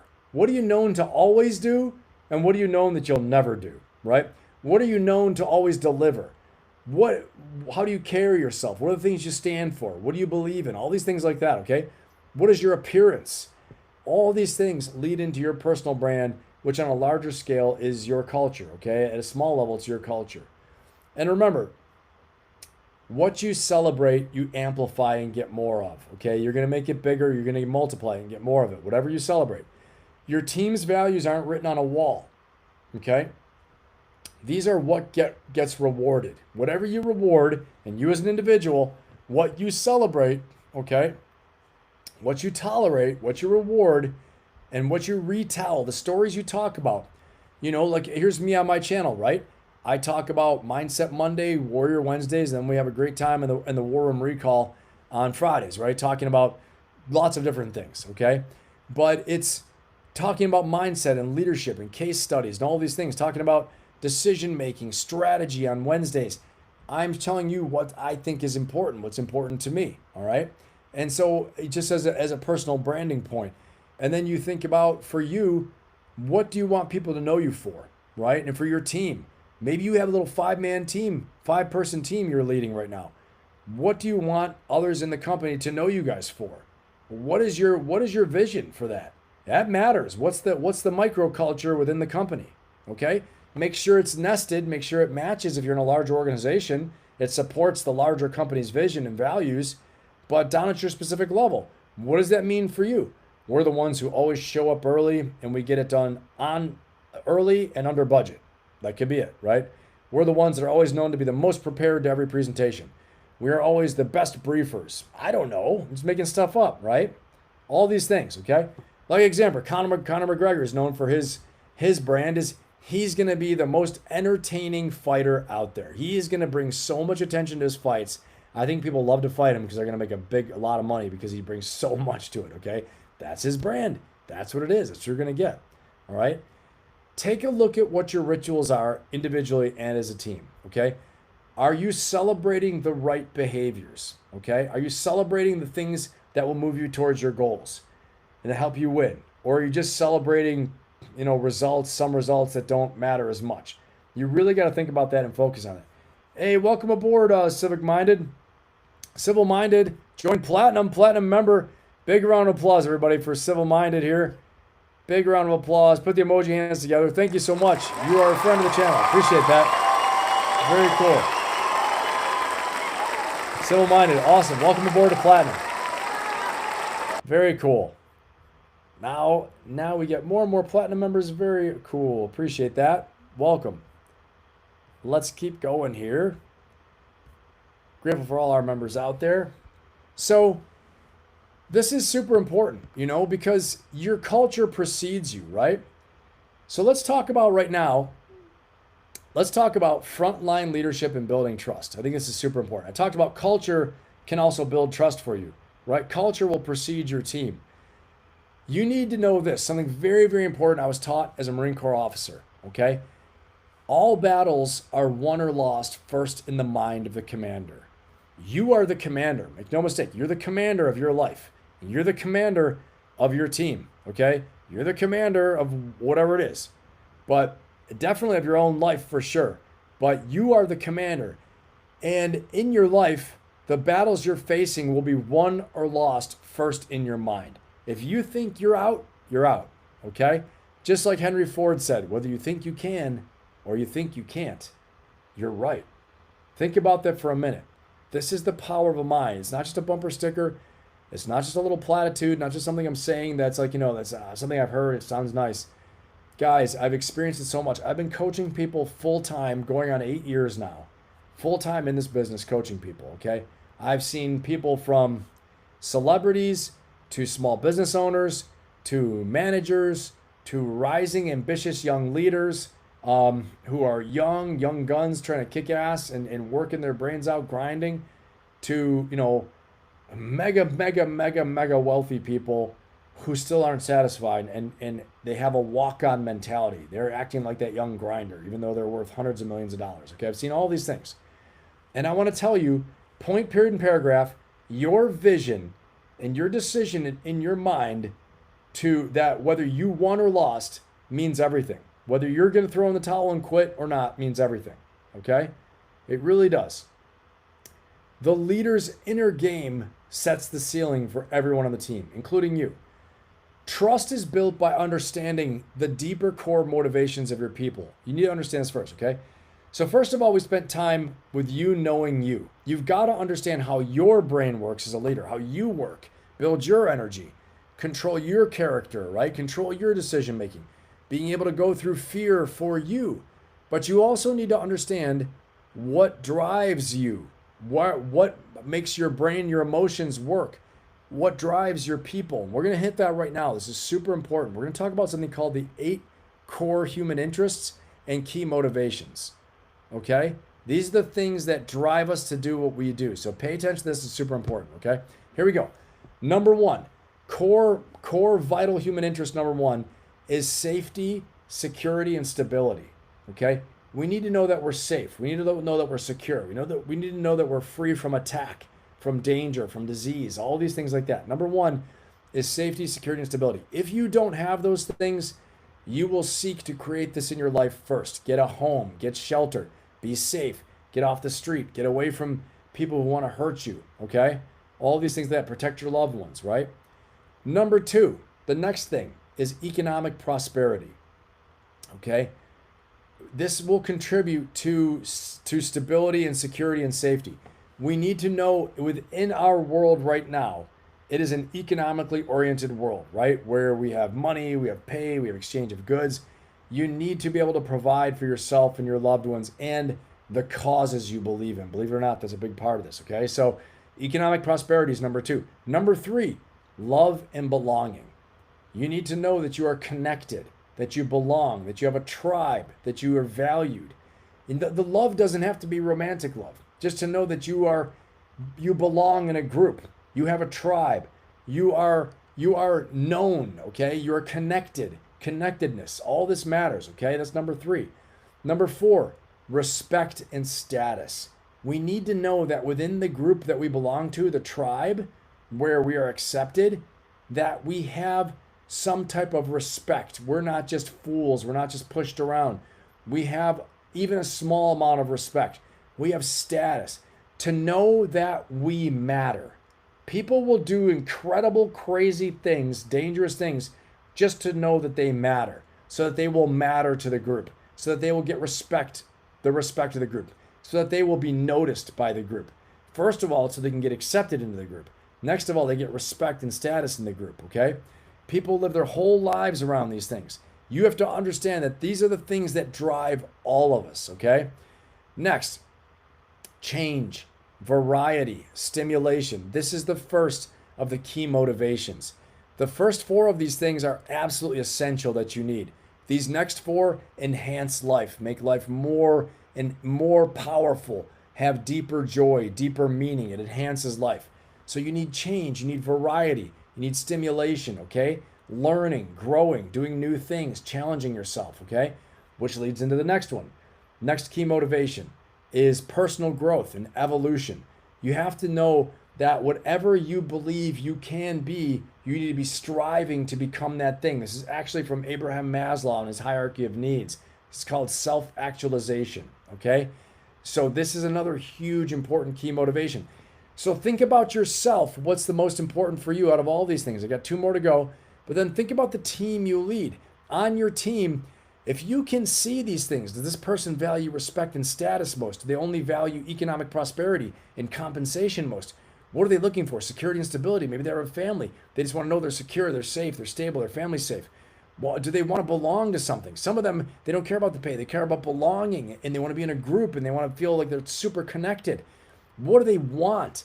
Some people, I've seen them, super high performers getting paid millions of dollars a year, will leave the millions of dollars a year paying job because they no longer feel they're growing, okay?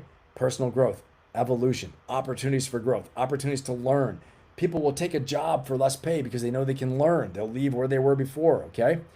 Next, deep driving purpose and mission. This is number 7. A key motivation number 3, but number 7 overall for the core vital human interests. Deep driving purpose and mission. And again, this is in the 7 forces of ferocious optimism. What is your deep driving purpose and mission? And next, is it connected to something greater than just yourself, which leads us into number 8, service to others. Connected to something bigger than ourselves, okay? These things are what drive us on a daily basis to do what we do. The more you understand how these are important to who you lead, who you love, and to yourself, the more you'll be able to influence people as a leader. You will see what's important to them, understand what they need, understand how you can help them. You will understand that they are following you because you may be able to be the one who can help them fulfill these deeper driving core vital interests, these things that are lacking in their life, that they feel they need to fill up and to grow, okay? Very, very important. You need to match the person you're leading, including yourself, to what actually drives them. The same task motivates people for different reasons completely. The same job can attract people for different reasons. The same job might attract one and push another away. It's not always money. It can be different reasons, as I just stated here, all right? You need to understand that. And then we're going to talk about these leadership traits. I broke down some leadership traits down to just 6 very important ones, I think. These are taken from the Marine Corps leadership traits. But judgment. I think judgment is one of the most important things you can have. Your ability to make the right call, all right? Next, integrity. Moral and ethical character. We talk about this so much. In fact, in our poll, most of you said the liar is the worst leader you ever had because they lacked integrity, the moral and ethical character, right? Courage, performing despite fear and criticism or danger, okay? The fear of criticism or danger. We talked about this so much in the combat mindset and in ferocious optimism, what it means. Courage is a major, major leadership trait. Next, bearing. Bearing can make the difference between the team wanting to follow you or the team laughing at you. Someone wanting to hire you or someone saying you're not a good fit, okay? Holding yourself well in appearance and behavior 24/7. Staying on brand.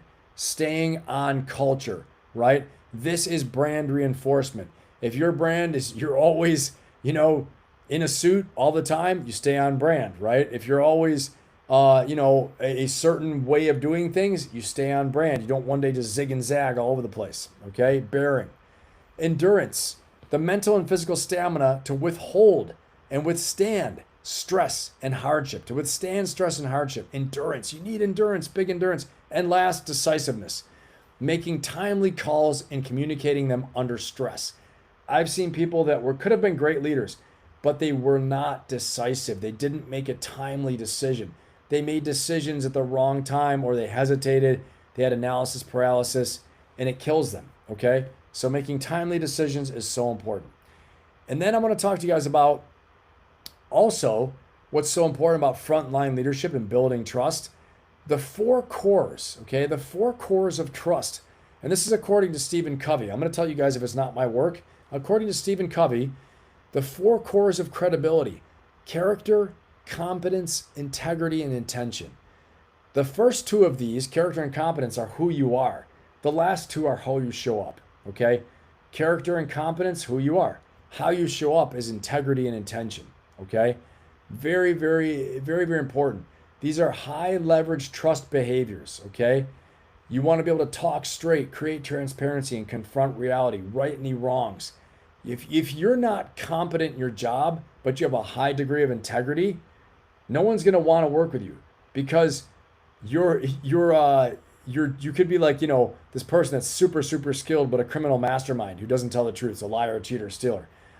On the other hand, if you are super super you have a high degree of character, high degree of integrity, and you have no competence at all, no one is going to trust you either because you can't do the damn job.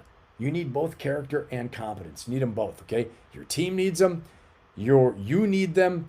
And I'm just telling you, if you want to be a breakthrough leader, you want to make a breakthrough in your life, guys, you do these things I'm talking about tonight, you will kick ass in anything, any arena. You will become your best version of yourself. You will reach your highest and best version of yourself. You will get to your highest level achievable if you stay consistent, stay on the problem long enough, and don't just, only do it for a little while and quit, right? Don't forget about your Chinese bamboo years. You might be in a Chinese bamboo year where you're watering, right? And you're not seeing any growth. Keep watering, keep working. The roots are growing, the roots are developing, and before long, that damn tree is going to shoot up 90 feet. Trust me, it's going to happen, okay? All right. What's the big executive lesson here? Well, big executive lesson here, I want you to be able to lead the person and not just the role. This is where you have to know about these 8 core vital human interests, okay? The key motivations. 2 people in the same job need different things. One craves security, the other one craves adventure and growth. The other one craves belonging, right? We don't know. Purpose, status. Learn each person's core driver. You have to. You have to know your own core drivers. What do you really want? What drives you? What's important to you, okay? Be honest.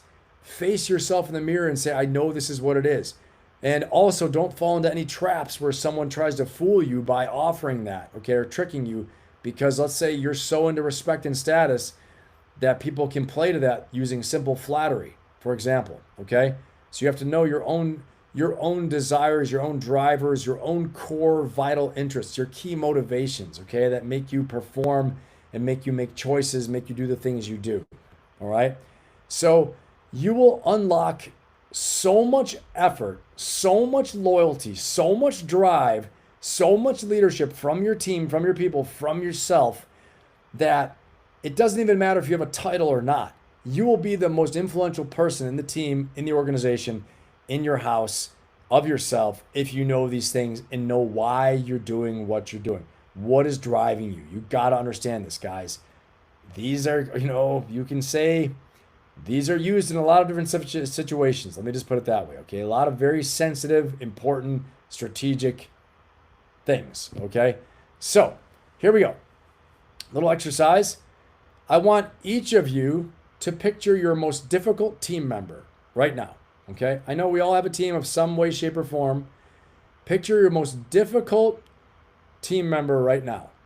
I want you to think about those 8 motivations I talked about, right? The core vital human interests and key motivations. Identify which one that person is really chasing. Which one is this person you leading really chasing?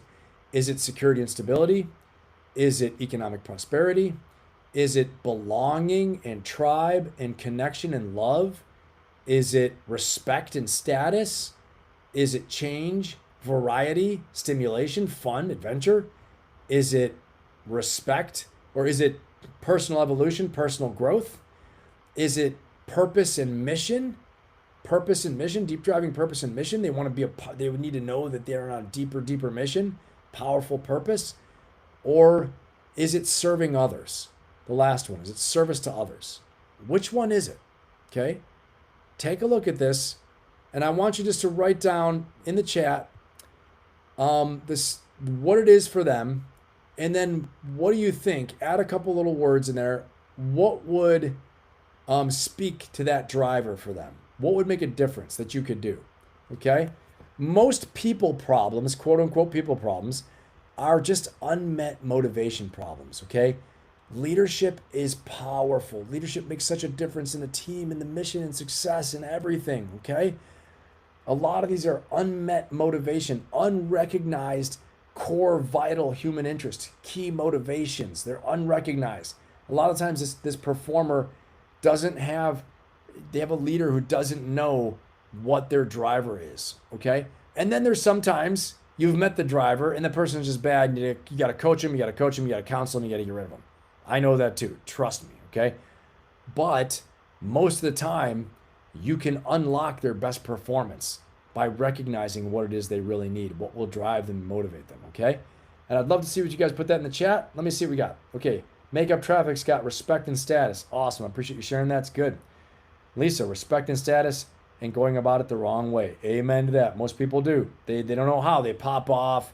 They confront people. They challenge people they shouldn't challenge. That's a great. Yeah, respect and status is a big one. That's a big one for sure. Who else? Who else we got? Let's see what you guys got here. I love seeing what people come up with for this stuff. Let's see. Yep. Okay, Makeup Traffic. Very true, yeah. Anybody else got anything? Let me see. I always find it's, let's see what our poll says really quickly while people are coming up with some answers. Lady Ann, intent is everything. Yeah, you're right. Very important. Okay. Let's see. They want independent success but lack the discipline. Yep, right. Got it. Independent success. Okay, Rust. Keith Riggle, conniving. Conniving is a very specific thing, right? That's like you try to bait somebody into doing something, then once they do it, they attack you, right? It's like tricking you into doing something. Conniving is a very complex type of integrity problem. To me, it's a very sophisticated integrity problem. Mark, thank God I'm retired and have no current input. I hear you, man. I hear you. Let's see, 36 votes. What is the worst leader you've had? The Yeller, number one, 19%. The Yeller's gone up a little bit. The Liar, 42%. The Selfish One, 25%. The Terrible Communicator, 14%. All right, I appreciate it. I appreciate everybody's vote there. We'll close out that poll. Let's see what anyone else got anything there. Yep. Okay, let's keep on rolling. All right, guys, the final E, okay? From the final thing here we're going to put is learning from mistakes. Study the mistakes of others first. To be a great leader, okay? And to have a great team. To be a great leader of yourself, guys. And this will improve your mindset. It'll improve your strategy. It'll improve your thought process, your identity, your energy, your environment, everything. Study the mistakes of other people first. Also, study successful people. Study biographies. Study strategies, right? It's a cheaper tuition than you going out and making the mistakes yourself. I want to say, I've heard this many times from people, you know, they say fail and fail fast. I want to say this, don't fail if you don't have to, right? If you're going to start something, go at it, and you're putting time and money into it, you know, I think this is just, all that is a call to action for people to actually, it's a call to adventure, call to action for people to actually try, to step up and do it and to try when they say fail and fail fast. But if you study the case studies ahead of time, you study the market, you study the best practices, right? You study the case studies of people who have failed, you study those that have succeeded, and you can identify the best practices. This is a cheaper tuition than you going out there and just falling in your face and failing, right? Because it could cost you time, money. Yes, you'll gain experience. Yes, you'll get better. All of that's true, right? And there is something to just doing it yourself, but I would love to see you arm yourself with knowledge first before you fall flat on your face. Remember this too. Success is not often a good teacher. It's just not. It hides flaws, and the loss it hides the flaws that a loss will expose. Okay, so success isn't often a good teacher. So this is why I tell you study failures as well too. You got to. All right. I also want you to remember to let your last mistake be your greatest teacher. All right, and understand that every failure, every loss has the seeds of an equivalent and even greater victory right there. Okay, you can pick up the seeds out of that loss, out of the failure, and it has the seeds of a very powerful, even greater victory tomorrow. Okay, let your last failure plant the seeds of tomorrow's victory, 100%. All right, and this is why you have to debrief. You have to go like in Pixar. You got to go in the room and debrief. You got to go in there honestly, with no ego. Be candid. Look at the brutal facts, face the music, all those things like that. Don't internalize it and say, this is attacking me. It's not. Understand it's trying to get you better.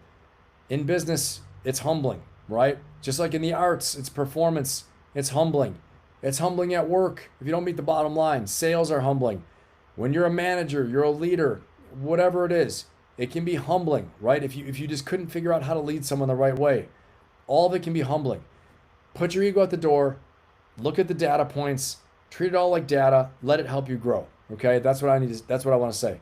Don't be afraid to build a debrief with your team, to have a time to be candid, get them all in the trust tree and say, okay, guys, we're going to debrief this. What went right? What went wrong?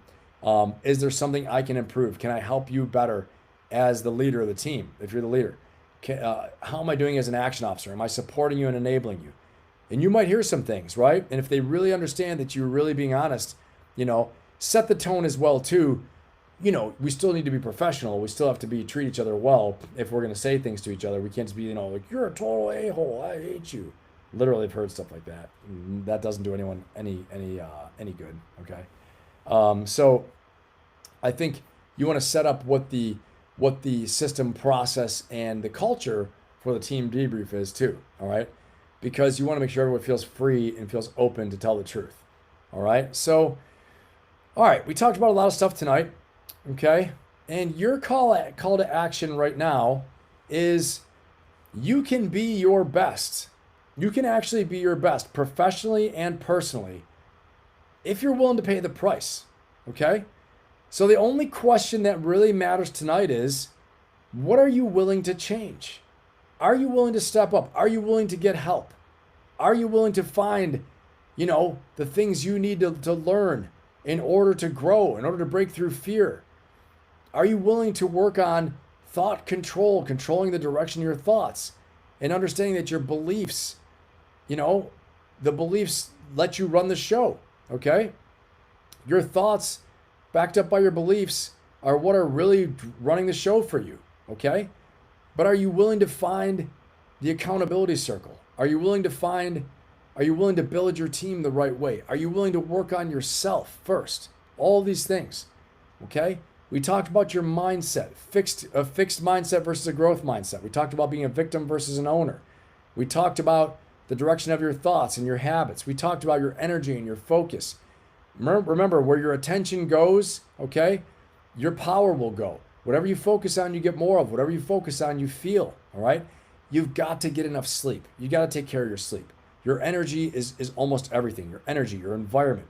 It will all impact you being able to maintain your identity the way you want it to be, all right? And what is your relationship with fear? Is it an enemy? Do you run from it? Or do you know it's a signal that's telling you, yeah, it's uncomfortable. Yeah, it's a little scary, but it's actually time to grow. It's a sign that it's time to grow, and I got to step up and I got to do it. All right. So when you want to change, what are you going to do? How are you going to do this, okay? If tonight lit something up in you and you want to build this into who you are, not just watch it, that's what my inner circle is for, okay? We go live every week with the frameworks, the hot seats, direct coaching, the mastermind, the peer advising, peer coaching, and a room. It's in a great room, okay? The room you're in matters. Upgrade the room you're in, all right? It's a room of high performers who pull each other up, positive, supportive, positive peer pressure toward the right standard, okay? And in a really fun time and a fun environment, trust me, okay? The link for this is inside the description. Click on the link in the description. Check it out. We're going to go live on Thursday, okay? And I'd love to see you in there. It's absolutely awesome. The link is in the description. Click on that, learn more, all right? And then also, if you want to join the Ferocious Optimist group coaching membership, monthly group coaching with the community, absolutely awesome as well too. Maybe you're not ready to do something like the inner circle every week. Maybe monthly works better for you, okay? The link is in the chat. Check it out. Learn more about it right there. Same thing applies here, all right? The same type of thing, the same depth, same great circle is going to be in there, the same peer support. It's going to be monthly. And also with all of these, you can DM me every day, all right? And I can coach you from the DMs in our own private, secure coaching platform, okay? And it's absolutely fantastic. Plus, you join the community, and we have challenges, things like that. And you're going to really find a great, amazing, supportive community inside there. So check out the link in the chat, pin in the chat right now for the Ferocious Optimist group coaching membership and community. Join the movement. I'd love to see you in there. And I want to say too, if you're a founder, an owner, and an executive, and you're ready to build an unstoppable team and lead this team as an unstoppable leader and build yourself, okay? I take on a small number of one-on-one strategic advisory clients each year. This is deep, direct, and by application work where we will go through a discovery coaching call together, and I'll see if we're a good fit. You'll see if you're a good fit with me. I'll see if you're a good fit, if we're a good fit together, and then we can go from there. Okay, the link for that is inside my description. I would love to see you in there. Again, I would look forward to seeing you inside that meeting. And it's a very small group of people, a small number of people for my one-on-one strategic advisory clients that I take on. I currently have a few openings. So come on in, book that call with me. The link is in the description, and I will see you soon. All right, remember guys, greatness is within you, okay? Greatness is within you. Have an exciting vision. Make a solid plan and then work it every damn day. Now go unleash that freaking warrior within. All right, believe in yourself. I believe in you, and go get yours. I will see you guys on Warrior Wednesday, and such a pleasure to be here. You guys are awesome. Best chat on YouTube. I'll see you all Warrior Wednesday. Go get yours. Let's go. See you soon.